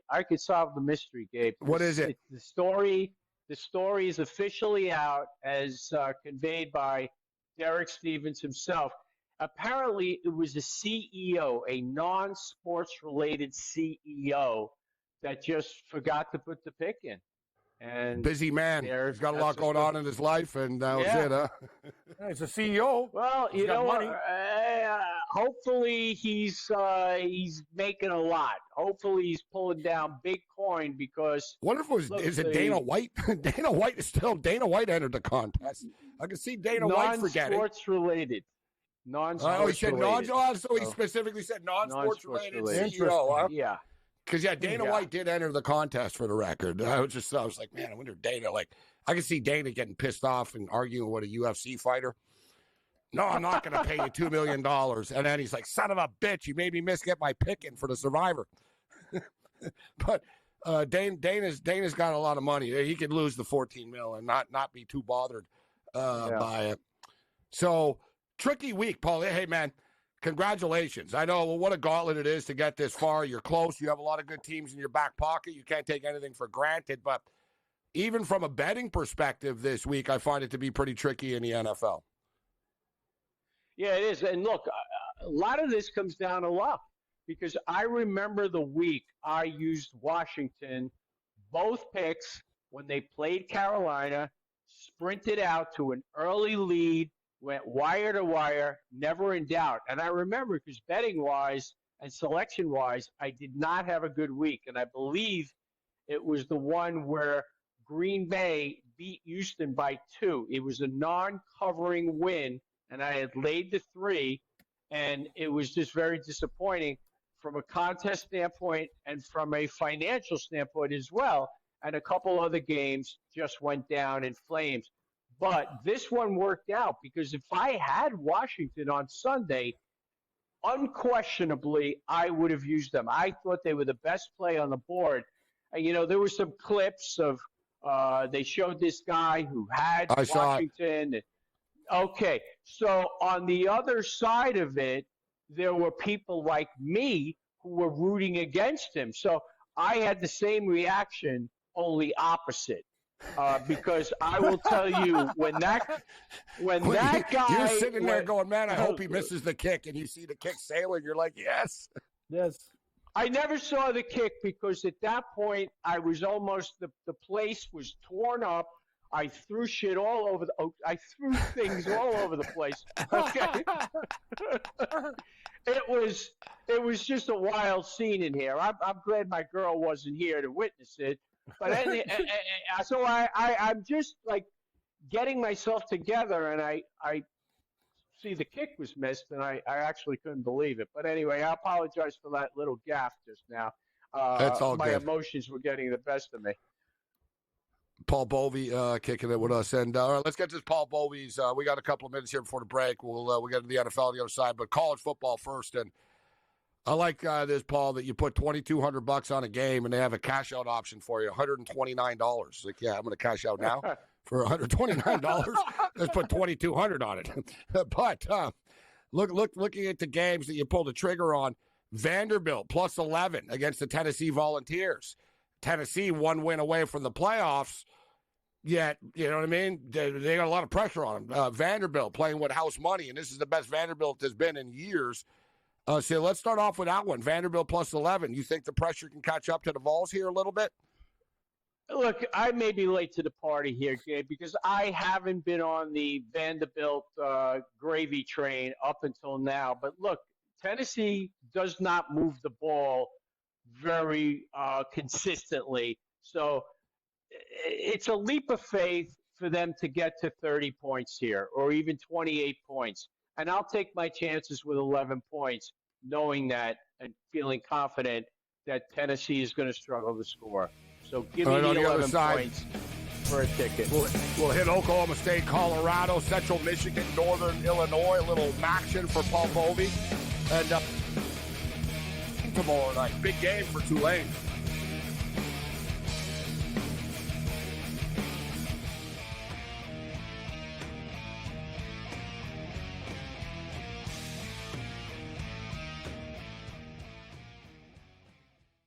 the sharpest football contest show in the land. The Las Vegas Football Contest Show focuses on Circus Sports Million, Circus Survivor, and the Westgate Super Contest, handicapping the games and releasing our contest picks every week of the season. With two former Super Contest winners, Brady Cannon and James Salinas, a former NFL player, Mike Pritchard, and over $1 million in contest prize money won combined, the Las Vegas Football Contest Show will have you prepared this season like none other. We live in a society right now where everybody's a snowflake, everybody's a cupcake, and everybody thinks that nothing is fair. Everything is like, it's not fair. We should have a better chance. We need more. You know what? I'm old enough to remember when you needed to have a perfect goddamn record to win a college football championship. That's the way it was. 11-1, too bad. Sports Rage tonight, only on SportsGrid. Grandma Bear, who owns the football team, probably comes in, gives a little, oh, man, you're such a good little boy out there. Congratulations, the way you coach this football team. I'm never going to fire you. Totally, I missed you pinching your own cheek as I was looking down and did not know we were getting. Oh, Donnie, you got such a good show there with that guy named Ben. Like, that's what your grandma would do to you when you go see her on Thanksgiving or Christmas, The Early Line, only on SportsGrid.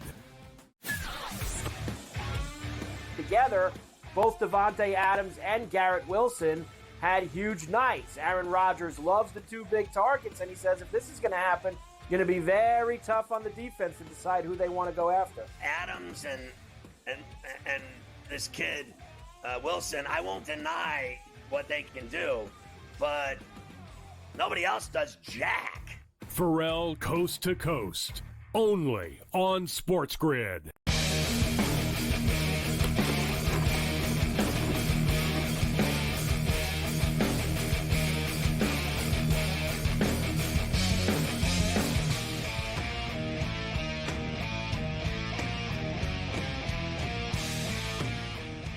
This is Sports Rage. Level 2 has begun. We got Paul Bovey in the house. We'll cut to small talking. So, Paul, I know the nerves are high, and I can't even imagine. I was super stressed out, bro, and I got knocked out in the first month, and I was feeling it early. So I can't imagine now the feeling. And you heard me talking about the Chicago Bears earlier, and Caleb Williams is taking that next step right now. Like, you know what I mean? He's starting to sling it around. He's making the right decision. The play calling is way better since they fired Waldron. They're basically running a USC package. I saw a little montage of like the same plays that he did at USC that he did last weekend. And they're like, all right, let's go with what works for him. And it is working.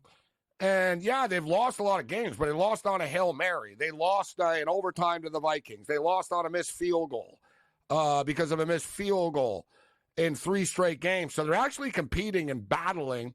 Detroit are a juggernaut, but would it surprise you, Paul, if this was like, I'm thinking, 30-24 type of football game, 30-27, you know what I mean? Maybe it's 31-17 Detroit, and then Chicago scores a late touchdown, but I think the point spread is just a little bit too high. I'm rolling the dice with the Bears. I do too.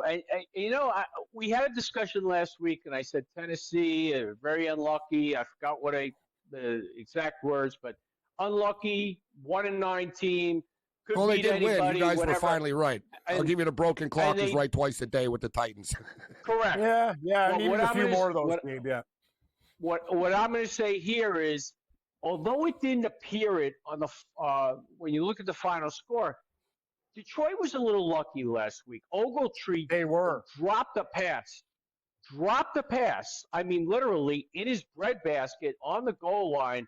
So points were left off the board. And I was pretty pissed because I had over 9.5 Colts team total first half, and that one cost me. But Anthony Richardson had a pretty decent game. They had another one called back. Detroit has won 9 in a row. Have they been ultra impressive all the time? No. I think this is a game that the Bears stay under the number at the very least. And I know I'm going to have to do something to hedge myself. It's interesting because I think it's 34, 37 people have the Lions. So I have two entries. Oh boy! The Lions. Wow! Oh my God! Wow! If the Lions happen to go down, I'm not using them both on the Lions. You got to remember there would only be 17 left. At that point, I might be better off if they do go down. But that remains to be seen. But it should be a competitive game tomorrow. Couple things I played. I think Jahmyr Gibbs has a pretty productive day on the ground. One area where Chicago is really struggling is stopping the run. There's a lot of gash runs against them, a lot of holes opening up, and teams have been successful on the ground, and I think Detroit will be successful tomorrow. And Jared Goff, also a lot of short throws, using Montgomery out of the backfield, using his receivers, but it could be tight. If I'm playing the game, I would take the Bears to cover the number. What do you think about your New York Football Giants? It's been quite a train wreck and a disaster this year, obviously. I think the Cowboys are still the play tomorrow, even with Drew Lock. But I would have liked the Cowboys a lot more if it wasn't Drew Lock. Like, I wouldn't be surprised if Lock came in and actually slung it around a little bit. It's his one chance to showcase himself. He's not a bad quarterback. But with all that being stated, the Giants just have so many problems, man. Like, what's your quick take on that one, Paul? The Giants and the Cowboys. They still have huge problems on the offensive line. Everybody will point to Saquon Barkley possibly being the MVP. Saquon, 723 runs over the last 4 years, 2,900 yards, exactly 4 yards a carry. It's been the offensive line, which has been the problem spot for the Giants, and now he's running behind blockers. So Drew Lock is going to have to deal with that tomorrow, just like Tommy DeVito did on Sunday. In his first 8 dropbacks, there were like 3 sacks and 4 quarterback hits and 1 run. So we'll see what happens, but I can't trust the Dallas Cowboys. That team has been a train wreck to this point. Yeah, they pulled off a miracle last week, thankfully, but I have no faith in laying more than a field goal with these Dallas Cowboys. They're horrible on Thanksgiving, too. Take a look at their Thanksgiving ATS record. It stinks. Like, I remember back in the day before the Bills got good, Gabe and Allen's second year, they came in there and murdered them. Like, they're a horrible team on Thanksgiving. Take a look at their ATS record. They don't cover numbers. The Miami Dolphins and the Green Bay Packers. Well, the Cowboys are usually big favorites, right, on Thanksgiving. Right, yes. So this is it's a little bit different situation here, and the Cowboys own the New York Football Giants as well. Yep. Paul, are you buying or selling the Miami Dolphins? Can't win in bad weather.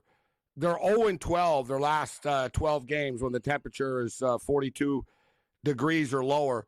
Tua is only 0-4 actually, so that's what I'm saying. It's not just like this regime; it's the Dolphins, and I saw a little bit deeper. They're actually like 11-37 guys, like going over the years in bad weather. Yeah. It's cliche to say, but what do you think of this one, Paul? Do you buy or sell that the Dolphins are going to fall apart in bad weather in Green Bay? I'm not going to play the game, but I will tell you this. Green Bay not having Dobbs in the lineup is a loss because Love was going to Dobbs numerous times last week. It was a successful connection. And obviously, with him being out of the lineup, it's going to ding the passing game. So I like the way the Dolphins are playing. Look, they were solid against the Patriots. I had New England last week. I had their team total over. I did have Dolphins in Survivor. I thought it would be a closer game. It wasn't, but a lot of that had to do also with the Patriots' futility as far as committing penalties. They had 4 procedure penalties in the first half, but Miami, take nothing away from them. They've really come around. They're playing well, and I think it'll be decided by less than a touchdown. And I'm not on the game. Maybe I'll look for a prop, but I'm not buying into the fact that Miami's just going to mail it in or be rolled just because of the weather. Cam, you got a game in the NFL you want to ask Bovey about? Yeah, I do. Actually, Paul, let's stick to our loser team that's cost us a lot of money this year, but was good last week. Tennessee and Washington. Washington not playing as well the last couple of weeks. Gabe talked about Bo Nix in the race now with Daniels, Offensive Rookie of the Year, laying 5.5. Tennessee's defense is playing well, but can Will Levis stop the mistakes? What do you think about Washington and Tennessee? I'm intrigued. I believe he only had one mistake last week. And he's definitely, it's definitely gotten a lot better. So if you pair these teams up in terms of talent, I would say they're pretty close. Daniels has definitely taken a step back. He's come in a little bit, not playing as well as he did the first couple weeks of the year. And certainly you've got to give the edge defensively to Tennessee. I mean, this is a team that held the Lions to 160 yards, 170 yards. It was just those turnovers and special teams that were killing them. So that's too many points to lay. And if I were looking at the game and playing it, I would definitely be on the dog here. Tennessee, all right, it's like Daniel Jones. Will Levis is going to play just well enough that they're going to say, you know what? All right, let's give him another chance next year.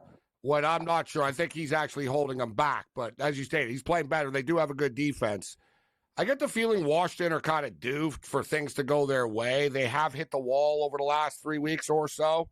I'm not fully in love with that game. All right, we'll keep Paul for one more segment. We'll get Babano to hold on in the bullpen for a couple of minutes. We'll get to Paul Bovey's college football card, in which Paul's hammering a bunch of totals, including Colorado and Oklahoma State. Let's roll.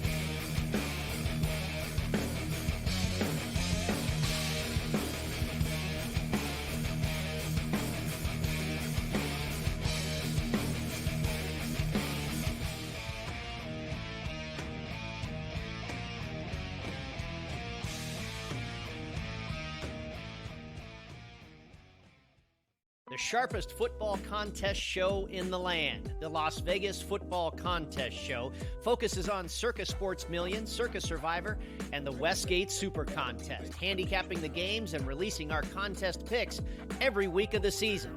With two former Super Contest winners, Brady Cannon and James Salinas, a former NFL player, Mike Pritchard, and over $1 million in contest prize money won combined, the Las Vegas Football Contest Show will have you prepared this season like none other.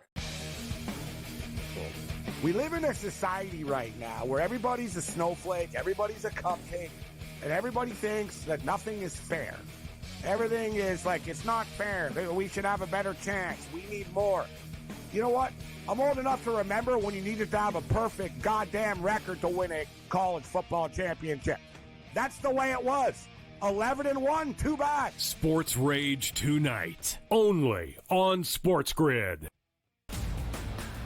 Grandma Bear, who owns the football team, probably comes in, gives a little, oh, man, you're such a good little boy out there. Congratulations, the way you coach this football team. I'm never going to fire you. Totally, I missed you pinching your own cheeks as I was looking down and did not know we were getting. Oh, Donnie, you got such a good show there with that guy named Ben. Like, that's what your grandma would do to you when you go see her on Thanksgiving or Christmas, The Early Line, only on SportsGrid. Together, both Davante Adams and Garrett Wilson had huge nights. Aaron Rodgers loves the two big targets, and he says if this is going to happen, going to be very tough on the defense to decide who they want to go after. Adams and this kid Wilson, I won't deny what they can do, but nobody else does jack. Pharrell Coast to Coast, only on SportsGrid.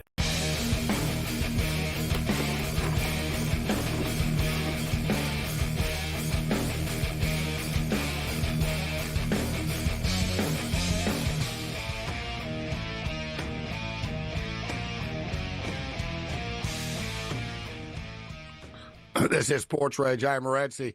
College basketball, Rutgers, are you giving Alabama all they can handle? Alabama laid 12.5 points in this game. The total was 160.5. It's 41-41 at the half. Bama are currently 6.5 point favorites. 167.5 is the total right now. I think it'll go over in the second half, and I think Bama will pull away. We got a fun one going on here with Michigan State and North Carolina. We're on Michigan State plus 5.5 at over 158. It's 69-66 for Michigan State with 7.5 minutes left. In-game total, 173.5 right now. This is one, too, that I'm kind of kicking myself about. We've been talking a lot about Pacific. We're the only show in the world that ever talks about Pacific basketball, besides maybe a local show in Stockton, California for a minute or two. That's where they're from. So Pacific, Dave Smart, Paul, whatever, I know their coach, Dave Smart, and taking over Pacific. So I've been following Pacific throughout the year. And they're a scrappy team now, but they were 17-point favorites tonight against Arkansas Pine Bluff, who have lost by like 30 every game, but they've been playing tough teams. I didn't have the balls. I'm not going to bet every game. You think I'm a degenerate weasel, Paul, but I'm just a weasel, not a degenerate. between the two of them, I'll call myself more the weasel. I won't admit to being the degenerate. All right, did we lose Paul or? Yeah, Babano. Yeah, there you go. It's like Doctor Who. Hi, Babano. Okay. So we did. So Babano has knocked Paul off our. We got knocked off mid-sentence. Yes, so he are we did. sure that Paul's not going to try to log in here again right now? All right, yeah. That's what happens on Thursday night to me. Like, you never know when the guy's going to zap you. All right, let's bring in Babano here, but it says Paul Bovey still here on his name. Yeah. Wait, Babano, you better be good here because we were in the middle of a good conversation with Paul, and I said, we're gonna put off Babano for another segment. Not your fault though, Babano. Not your fault at all. Fault. Nope. Did I knock him offline or some shit? Yeah, but I didn't. I didn't realize. Same Phoenix. I didn't realize that you guys had the same. You were checking in on the same line, actually, tonight. So. I don't think that's all right. possible. So we're in a bizarre world. Whatever happened to Paul? Paul Bovey's lost in space right now. But if we get Paul back, let me know, AJ. A little bit of chaos here on the Wicked Wednesday, but it's all good. What's going on, Babano? How you doing? That's every week. There's chaos. We live with it. We roll with it. What's going on? Yeah. All right, so let's jump off. Yeah, speaking of chaos, Babano, Rutgers and Alabama tied at 41 right now. What do you think of the second half of this game? I think Bama will pull away. They're laying 6.5 now. All right, There's I Paul. hear you now. Okay.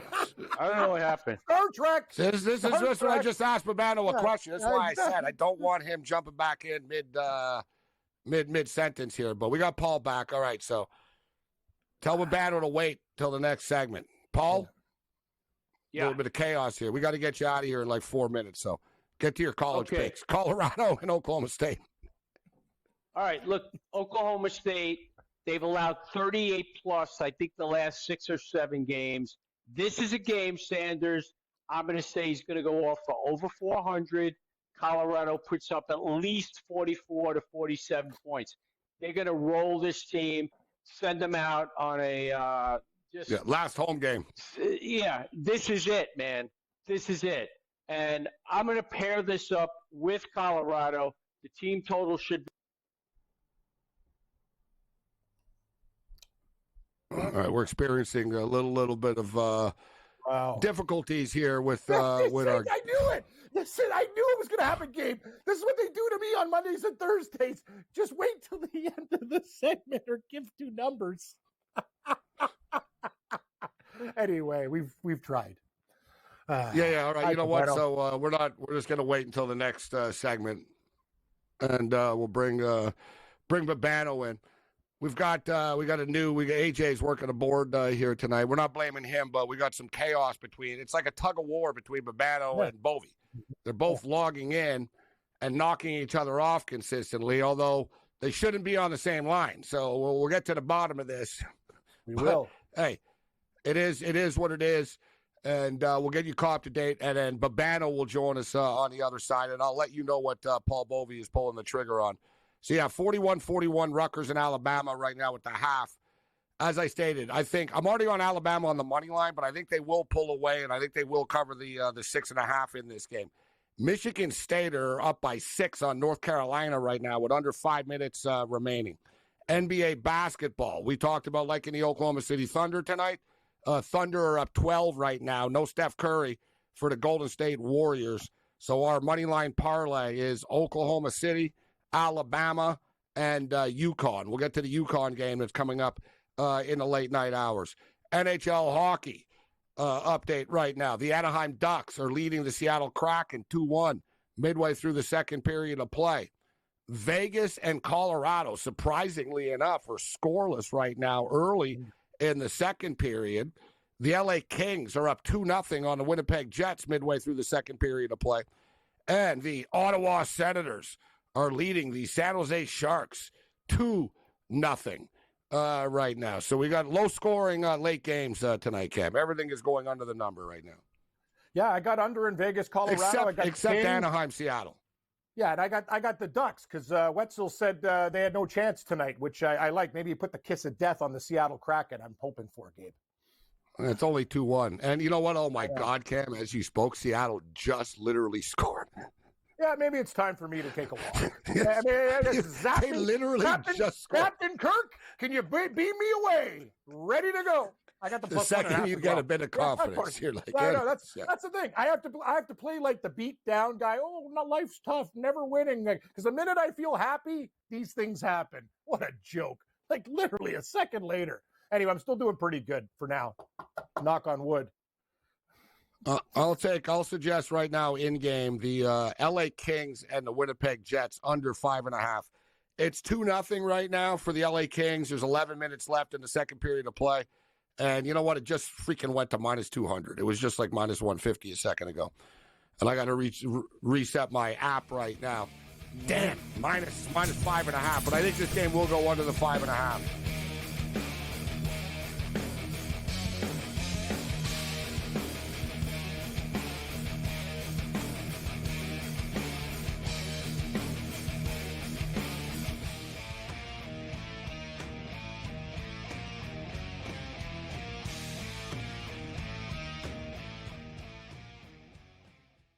The sharpest football contest show in the land, the Las Vegas Football Contest Show, focuses on Circus Sports Million, Circus Survivor, and the Westgate Super Contest, handicapping the games and releasing our contest picks every week of the season. With two former Super Contest winners, Brady Cannon and James Salinas, a former NFL player, Mike Pritchard, and over $1 million in contest prize money won combined, the Las Vegas Football Contest Show will have you prepared this season like none other.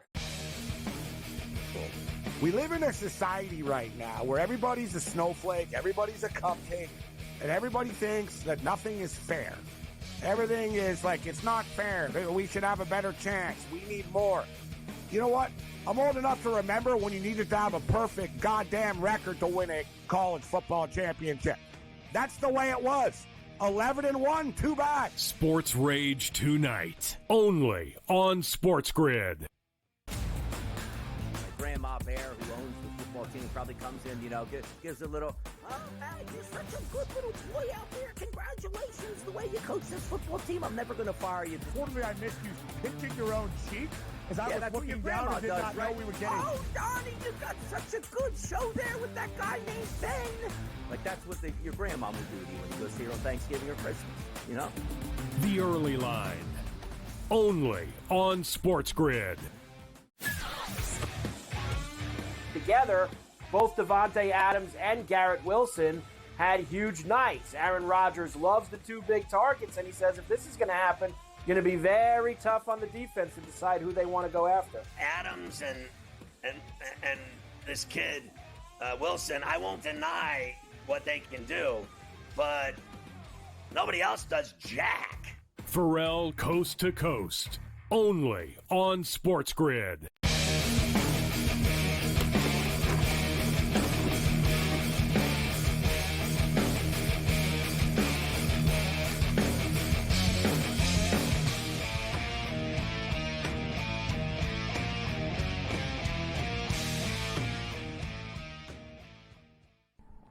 This is SportsRage. I'm Morency. We have some backstage chaos. Now we're waiting on Babano. Now Babano's knocked Bovey off twice. Bovey just came back. We told Bovey, no, we're done. We can't go back. And now Babano is AWOL. So it is what it is. But we've got a bunch of chaos that's going on in the NHL right now. a bunch of goals in the last commercial break. So this is Sports Rage here, 6M Channel 159, SportsGrid Radio and Television Network. The Anaheim Ducks have now scored. It's been a flurry of activity. 3-2 for the Ducks with 9 minutes left in the second period. Now Seattle are plus 150, which I think is actually value. The Ducks are minus 185. The total is 8.5 right now. Vegas and the Avs are still scoreless, but the Winnipeg Jets have scored. Winnipeg Jets have scored. I was talking about liking the under 5.5, and I didn't get it in because it went to minus 200. It just went to 6.5 right now. Minus 145, but I'm going to play this, Cam, because I don't think they're going to get to 7 here. I think this will end up being a 3-2, maybe 4-2 game, but I'm going under 6.5 in the Jets and Kings. And I'm already on the Jets. I'm trying to soften the blow if I lose the game. Yeah, I'm on the Kings, but I agree with your under. Here's the thing. The Kings let it slip away against the Sharks, too, giving up 5 goals to the San Jose Sharks to lose 7-2. Very upset after that game. They got to tighten it up, and Winnipeg's got a great offense, so I expect they just moved it on me again. Every What time happened? I talk, Cam, they move the number. I said, I'm going to get a 6.5. They moved it to 5.5. I'm like, what are you guys doing to me? Every time you listen to me, it's like I say something out loud. They're like, I'll move the number. He just said it out loud. He's going to bet it. You're going to screw me over. All right, let me get in. So I got 6.5. Now I got to pay a little bit more for it, but whatever. I'm in. Under 6.5 in the Winnipeg Jets and the LA Kings. The Sens are still up 2-0 on the Sharks right now. Okay, now we got Babano ready to settle in. Babano boxed Bovey out. What's going on, Babano? Big You boxed Bovey out of the box. Out under the box glass. Bovey out of the box. Yeah, apparently, yes. Can't box anybody out with my frame, but that's... Oh, no. Don't sell yourself short. Seriously, Babano, come on. You could give Jake Paul a better fight than Mike Tyson could. Yes, I agree. I appreciate that. That might be true, actually. I don't know if it is true, but neither can I. So, all right. So, all right. We'll start off with hockey. We only got about a couple of minutes here on this break. So, as I said, the Ducks just scored Babano 3-2 over the Kraken. Still scoreless. Vegas and Colorado midway through the second. The Kings have been up 2-0, but the Jets just scored 10 minutes left in the second. And 2-0 for the Senators. What do you think about the in-game hockey card right now? In game right now, Colorado is interesting to me because they had a great first period. They did everything but score in that opening period. We know they got blasted by Tampa in the last game. You figured they'd have a good effort. End of the road trip for Vegas. I don't love minus 155 live, so I maybe look more at a Avalanche team total. This is the very end of a long road trip for Vegas. So you got to think they wear down a little bit. Maybe legs wear down late. Fact that they go home after this, they're playing in the altitude. So maybe a Colorado live team total, 2.5 over plus 130 or live money line. I do think the Avs win this game. You think the Avs win the game? Cam, you agree with them? I'm already on the Vegas Golden Knights here, but I got plus 140. I thought it was a toss-up game, so I took the plus 140. 0-0. I did one smart thing at the start of the game, Gabe. I said defensive game under, but right now on the three-way line, you can get Colorado to win in regulation at plus 118. That's what I would do. Vegas is plus 211, and a draw is plus 223. I think the Avalanche at that price, I don't want to lay any juice. I want plus money. That's what I'm going to do. They'll win like 2-1. Before we get to the break, Babano, college basketball, the second half has started. Rutgers, Alabama. And that's what I was asking you when we got knocked off before. What do you think about the second half of this game? Yeah, well, I have Rutgers in this game plus the points. I'm hoping they hang in there for the full 40 minutes. And the reason I like them is because they're usually a good underdog. They're a good defensive team. And this is the biggest game probably on their schedule in non-conference. I mean, this is going to go a long way at tournament time. If the committee's going to look for those big, important wins against good teams, especially away from home. And if you can get a win like this against a team like Alabama, that's huge for Rutgers. I figured they'd give them a heck of a game. Both teams coming off an overtime game last night, so no huge difference, but a good underdog. The key is with this game, the defensive game, the defensive side of it, Rutgers didn't play great in the first half, but you do have to remember Alabama plays fast, shoots a lot of threes, so to give up 41 is actually not that bad. They're in the game, and that's I lean Rutgers live as well. All right, they're getting 7.5 right now, 53-51 Bama. And, yeah, Rutgers defense, they're not stopping them tonight. So it's not – the in-game total is 176.5 right now. Wow. 79-73 for the Spartans with $1:24 left.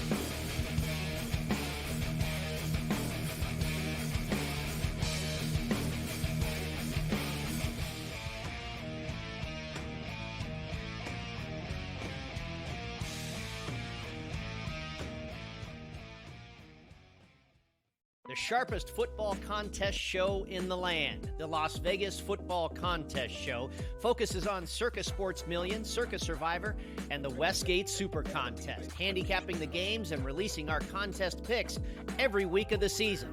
With two former Super Contest winners, Brady Cannon and James Salinas, a former NFL player, Mike Pritchard, and over $1 million in contest prize money won combined, the Las Vegas Football Contest Show will have you prepared this season like none other.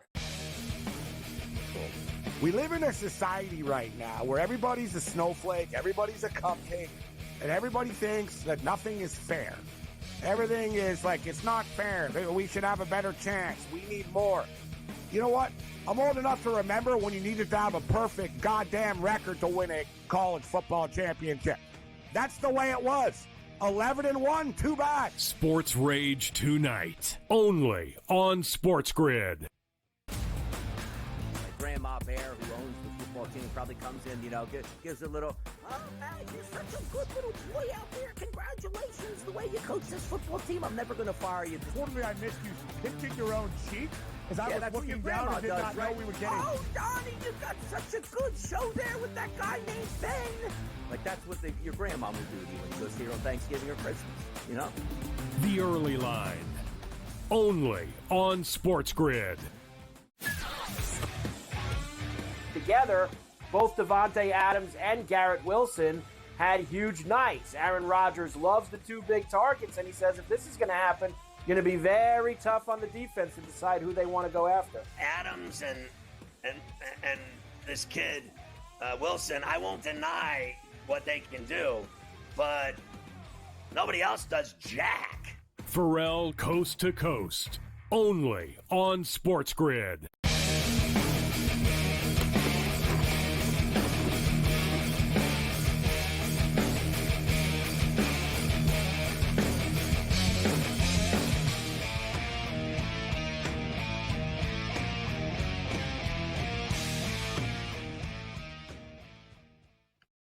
This is Sports Rage. 80-76 right now for Michigan State. Into the final moments. Michigan State getting 5.5. The total of this game was pretty much this right now. It was 158. So they're at 156 with $1:19 left. It's going to get there.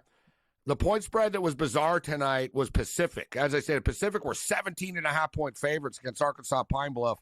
And as good as Pacific, whatever, we can talk about them being improved, but man, that was a lot of points for them to be laying. And Arkansas Pine Bluff have been getting lit up all year, but we got a 56-54 game going on there. Cal are up by 30 on Mercyhurst right now. For the record, word on the street is Cal and UNLV are going to play in the LA Bowl college football. San Jose State, 67-54 right now over the beach. They're up by 13 with 5 minutes left. But the game of the night going on right now, with Michigan State and North Carolina coming to an end, but Rutgers and Bama are playing a fun game right now. 56-53 with 15.5 left. And we got UConn coming up against Dayton in the late night hours here. UConn coming off of consecutive losses. Hurley has lost it in consecutive games. And the refs already don't like this guy as it is. And, the Bobby Knight act is a little bit stale this early in the season. I can understand freaking snapping and stuff and losing it in the Big East Conference tournament or getting upset in a big game midseason, but you're in Hawaii, bro. It's like a preseason tournament. It's like these games count. They're not exhibition games, but like your level of rage is so high against the refs. And the thing is, he doesn't admit it. Like he cost the first game that they lost. It was his fault. Like, he got teed up in a critical time that he would have, snapped if one of the kids did it. But he went on the floor, and he got in the ref's face, and he got teed up, and they lost after. And then after they point blank, the reporter, the beat guys asked him, they said, well, coach, do you take any responsibility? And he said, no, I don't. Like what he said. He said, no, I don't. He goes, it's not my fault. It's the referee's fault. He goes, if the referees would do their job, I would have had to go did what I did. It's like, yeah, okay, bro. Like, you're not the ref, too. You're not he's got a big ego, this guy, right? He's won a couple of championships in a row. He thinks he's the king of college basketball, and they should bow down to him. So when he doesn't get calls, he loses it. But I know it's trendy. People are, I think you guys will be a day late, dollar short. I know you both like Dayton tonight, but I think UConn are going to be in a bad mood tonight and roll them. But that's my personal take. They will be in a bad mood, but I'm just saying, like, losing 2 games is almost insane for UConn, Gabe. Like, to lose to Colorado, too. Like, and Colorado grinded in that game. I got to give these other teams a lot of credit. Like, down the stretch, UConn's had leads, and they've come back and come back and come back. But you're right.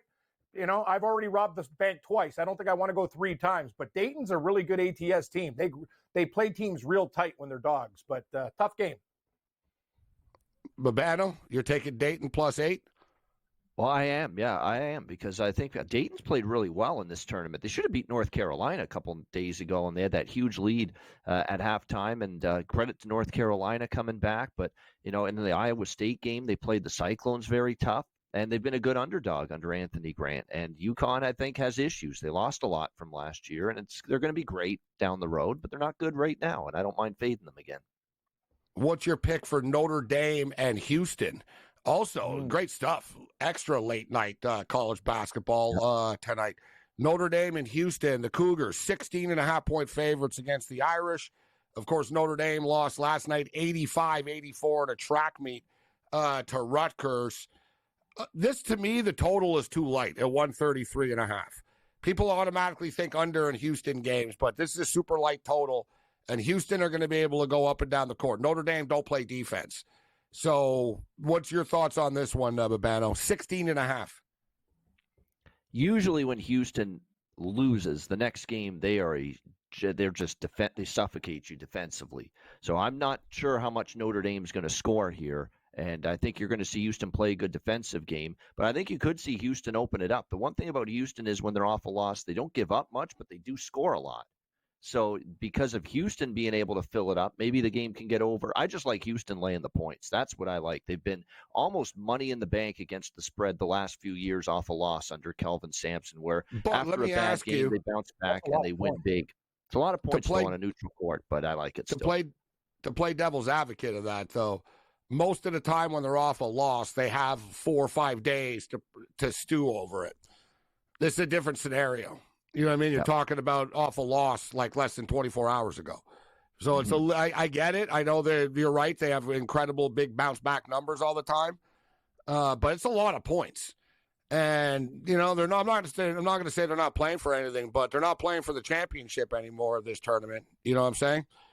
So, they don't really, do they have to run up the score on them once they're up by that much? What's your pick, Cam? Notre Dame and Houston? I'd probably take the points with Notre Dame in that game. Gritty team. Babano's right. They could blow them out. But to me, 16 on a neutral court is too many points, Gabe. And I lean under in this spot, not over. I think it's going to be more defensive. The Vegas Golden Knights finally break the ice and score the first goal of the game. Vegas up 1-0 with 66 minutes and 51 seconds remaining in the second period of play in the National Hockey League. Gotta love this time of the year, man. It's very rare, actually. This doesn't happen often, but this is that time.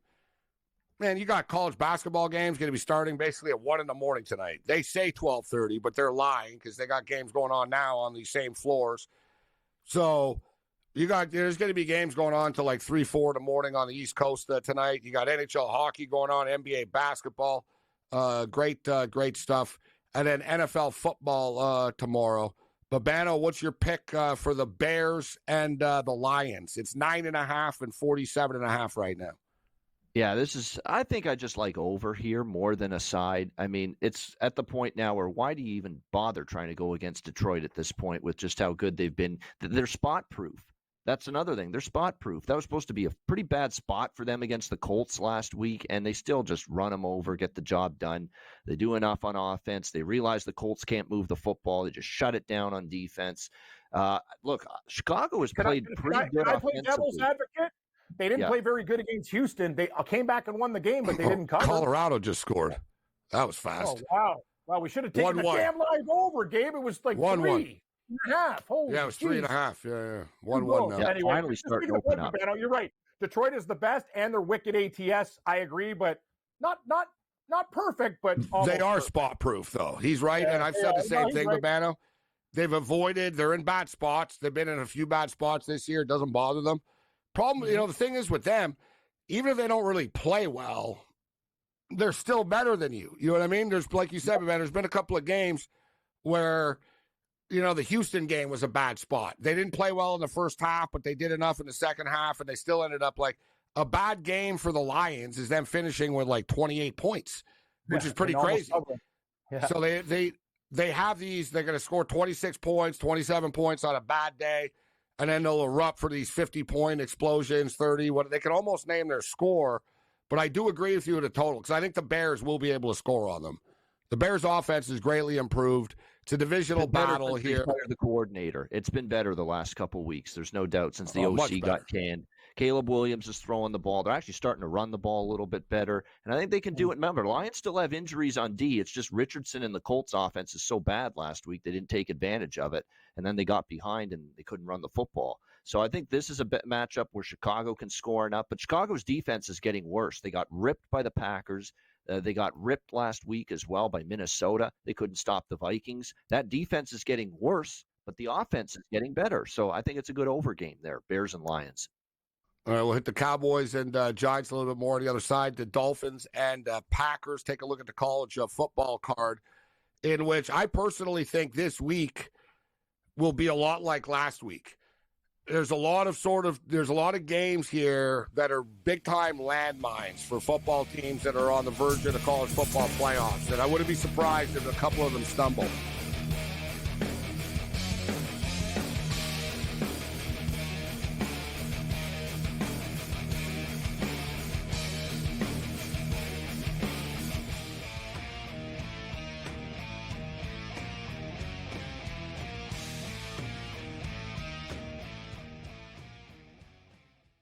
The sharpest football contest show in the land, the Las Vegas Football Contest Show, focuses on Circus Sports Million, Circus Survivor, and the Westgate Super Contest, handicapping the games and releasing our contest picks every week of the season.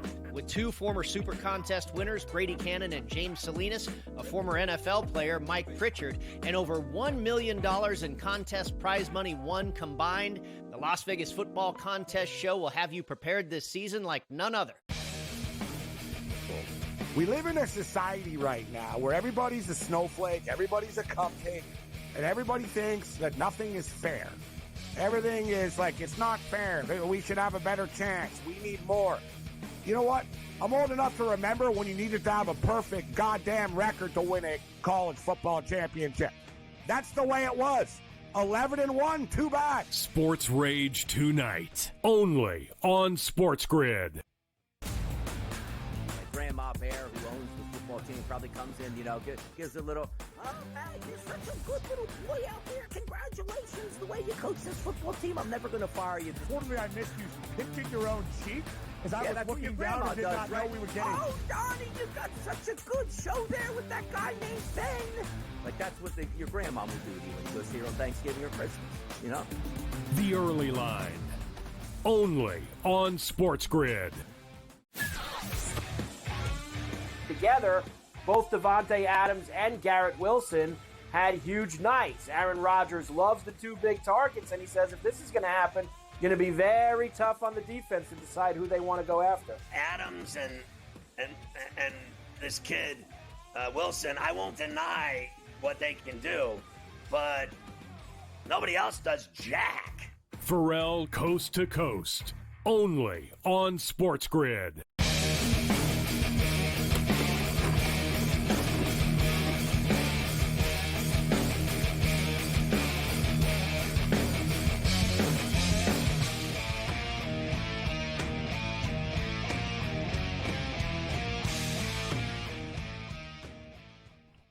This is Sports Rage. I'm Morency. So big weekend of college football coming up. It's the calm before the storm. We're going to have one. That was the second to last college football playoff rankings, and they kind of sucked, actually, to be honest, as we talked about the other night. Nothing really, the matchups are bad. It's all sort of like, really, this is this is it? This is the 12-team playoff? Very anticlimactic, but I think there's still more chaos to come here. And on Friday, so tomorrow we got Memphis and Tulane.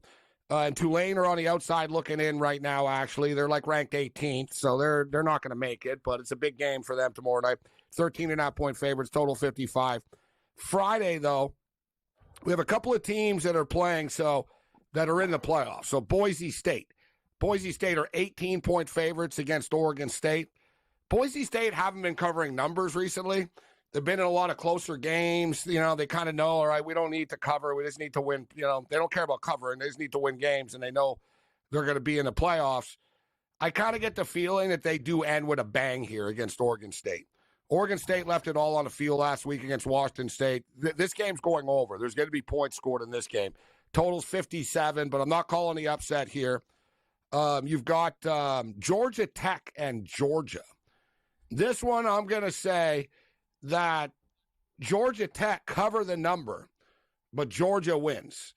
But Georgia Tech will give them all that they can handle. Like Georgia will win by 7 or 10 or something like that. But they're not going. I don't think they're going to win by 20.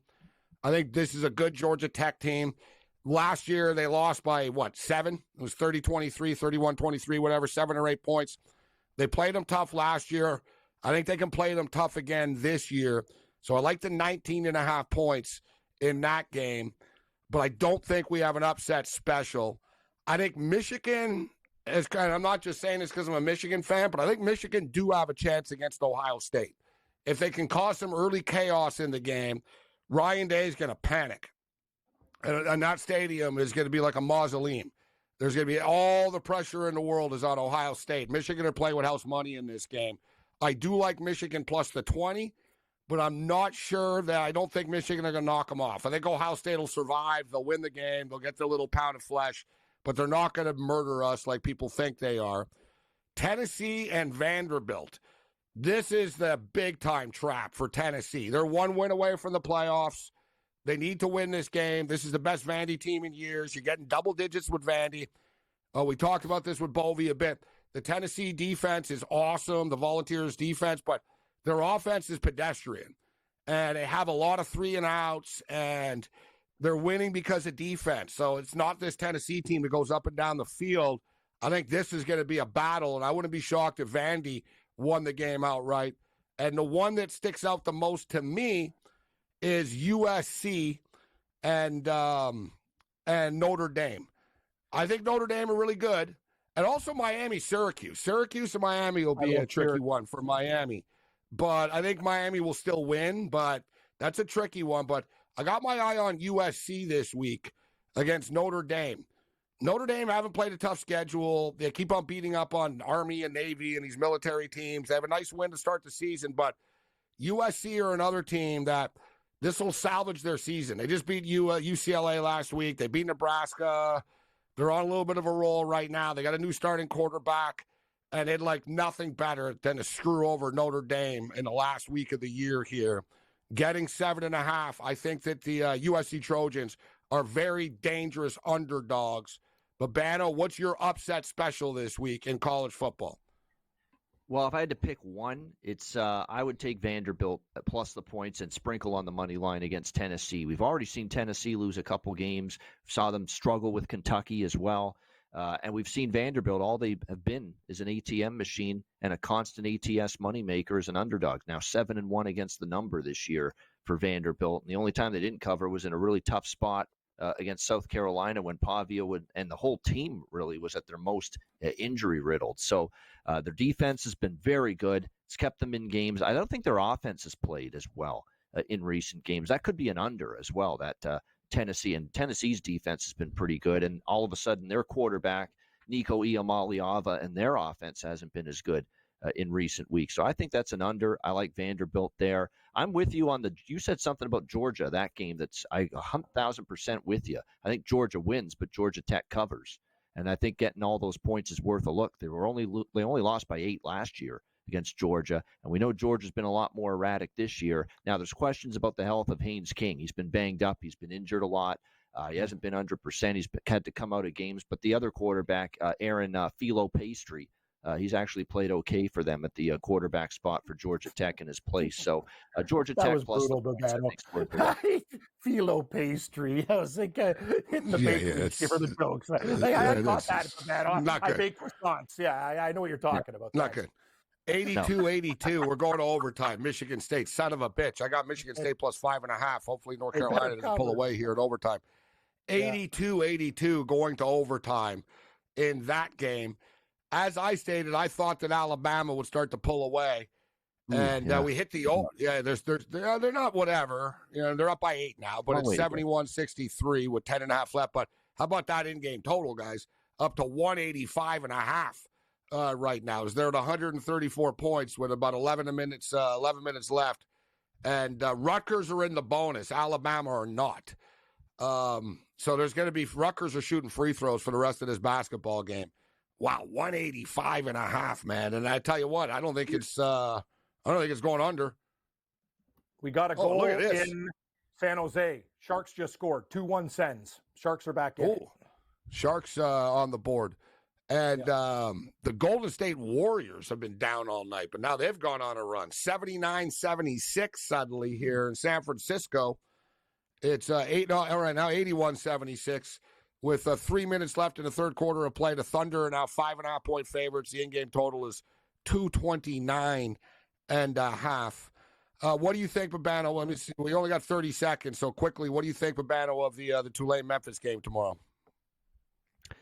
It doesn't mean much for Tulane. They got the AAC championship game. They obviously don't want to lose it, but I think Memphis, this is where they're good, Memphis, plus the points. I don't think they're a great team, but I don't love the spot for Tulane. Memphis plus the points. I do like points in that game. I like the over, too. Doesn't Tulane need style points, though? They'd like to beat the crap out of something. What do you think?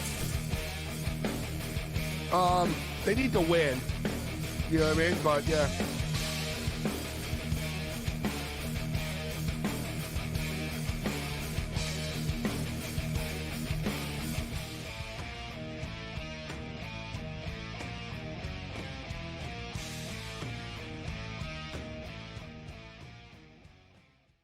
The sharpest football contest show in the land, the Las Vegas Football Contest Show, focuses on Circus Sports Million, Circus Survivor, and the Westgate Super Contest, handicapping the games and releasing our contest picks every week of the season. With 2 former Super Contest winners, Brady Cannon and James Salinas, a former NFL player, Mike Pritchard, and over $1 million in contest prize money won combined, the Las Vegas Football Contest Show will have you prepared this season like none other. We live in a society right now where everybody's a snowflake, everybody's a cupcake, and everybody thinks that nothing is fair. Everything is like, it's not fair. We should have a better chance. We need more. You know what? I'm old enough to remember when you needed to have a perfect goddamn record to win a college football championship. That's the way it was. 11-1, too bad. Sports Rage tonight, only on SportsGrid.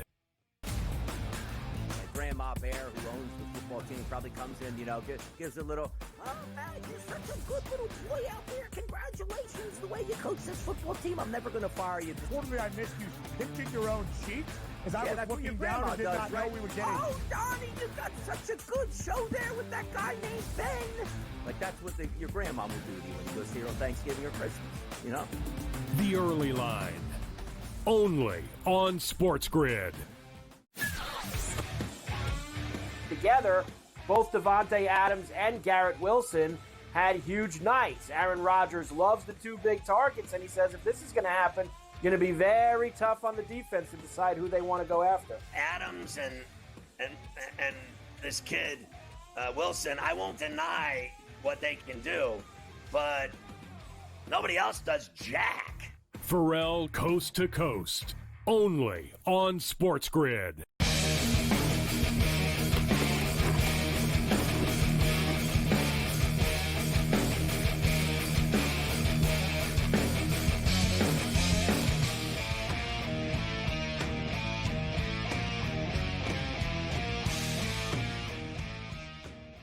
Well, it's the game this week, Michigan and Ohio State. And, Cam, you've seen the bags under Ryan Day's eyes.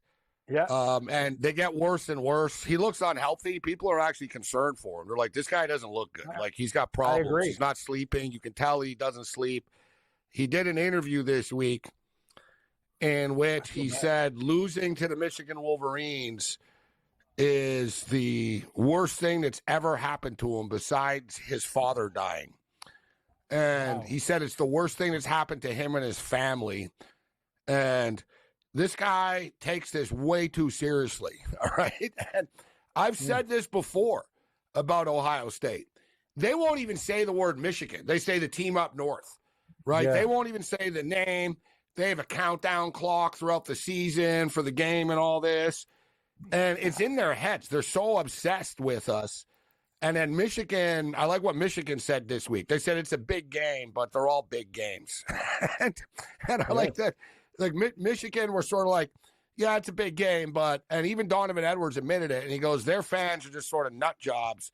But he goes, to us, we respect them. It's a big rivalry, but, and there's the level that they put so much pressure on themselves with Ohio State. And Ryan Day's like a big-time jerk. So we'll see if the football gods, like, implode on them here. Michigan are a better football team than their record is, guys. Like, Michigan's defense is starting to raise it up a notch again and figure it out. And you want to talk about playing with house money. Michigan Wolverines are playing with house money in this football game, Babano. Like I said, I hope he's not sick, though, Gabe, because I watch him, too, and I look at his face and stuff like that. He's not sick. He's just a jerk. Yeah, okay. So this is a guy, Ryan Day, that after a little too dark. It's like shoe this is a guy, Ryan Day, that after a comeback win against Notre Dame is calling out wanting to fight 87-year-old Lou Holtz after that win. Do you think that's a guy feeling some stress, feeling some anxiety right now? Yeah. Good call. He's just a jerk, bro. You know, the whole he runs the score up on like the quarterback of Ohio State, like mocking the coach of Indiana after. It's like this is what you guys have come to, mocking Indiana, because you know what I mean? Like, really? I go, Indiana, they have a one good year here. Now suddenly you guys are flexing because you ran the score up on Indiana. If there are football gods, the Michigan Wolverines score early and the pressure builds. It builds on them. All right, Babano, so what's your best bet, NFL football? We asked you about Thanksgiving. We'll be live tomorrow night at 8 o'clock Eastern time for the Green Bay Packer game. I am on the Packers in this football game. I am not overly, I'm not going to say I'm not a little bit concerned about it because the Packers and Dolphins are pretty much evenly matched teams, actually. But I do think that the frozen field at Lambeau and the conditions will slow them down. Not so much that it's cold. It's not just, it's cold that they're going to be shivering. It's more so it affects their passing attack. Waddle and Hill won't be as fast in the cold on that grass. Green Bay are going to let the grass grow a bit and slow Miami down. I think Green Bay will grind out, 26-21 type of thing.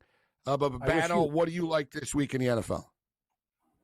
Yeah, I like. I'll give you one from Sunday that I like. I like Jim Harbaugh. Jim Harbaugh to bounce back after the tough loss to his brother John against Baltimore. And I know it's Monday night to Sunday's short week. I just think they're better than Atlanta. Between Jim and John. I know. I hate so you like the Chargers? You say you like the Chargers. I like the Chargers. I like the Lightning Bolts. And look, I always like to see how does a coach do going the early start time zone, early start games for a West Coast team. Jim was very good in these spots when he was in San Francisco years ago, and he had one game earlier this year, early start at Cleveland, and they bombed the Browns 27-10. So I think they can take care of Atlanta there in that game. That is one of my strongest sides this Sunday. Atlanta are flaky. Cam, what is your play for the Lions game and then the Cowboys game? I'm going to take the Bears with you. We're on live at 8 o'clock. I hope you hit all your props. I hope you hit everything, but I'm on Miami on the spread. You're on the other side of that game. I hope we do well and hit everything, but I like the Fish to win this game outright, so I'm taking the 3. All right, so follow me on X. I'll be posting a bunch of picks, as I always do, for the morning games. We'll have some touchdown score props. I do think the Bears and the Lions game is going to be a lot of points. 47.5 is more than a fair number in this game. And we'll be rolling the dice with a Bears plus 16.5 over 40.5 teaser. I'm a little bit worried about Drew Lock making some plays for the Giants, but He won't make enough plays. The Cowboys are going to be fired up on their home field tomorrow to finally win their first home game of the season. And they're going to win just to screw up their draft and upset their fans like George Kurtz, who prefers if they actually lose. But Cowboys won't lose. They're going to win, and they're going to cover the point spread. Other than that, you're on your own. Later.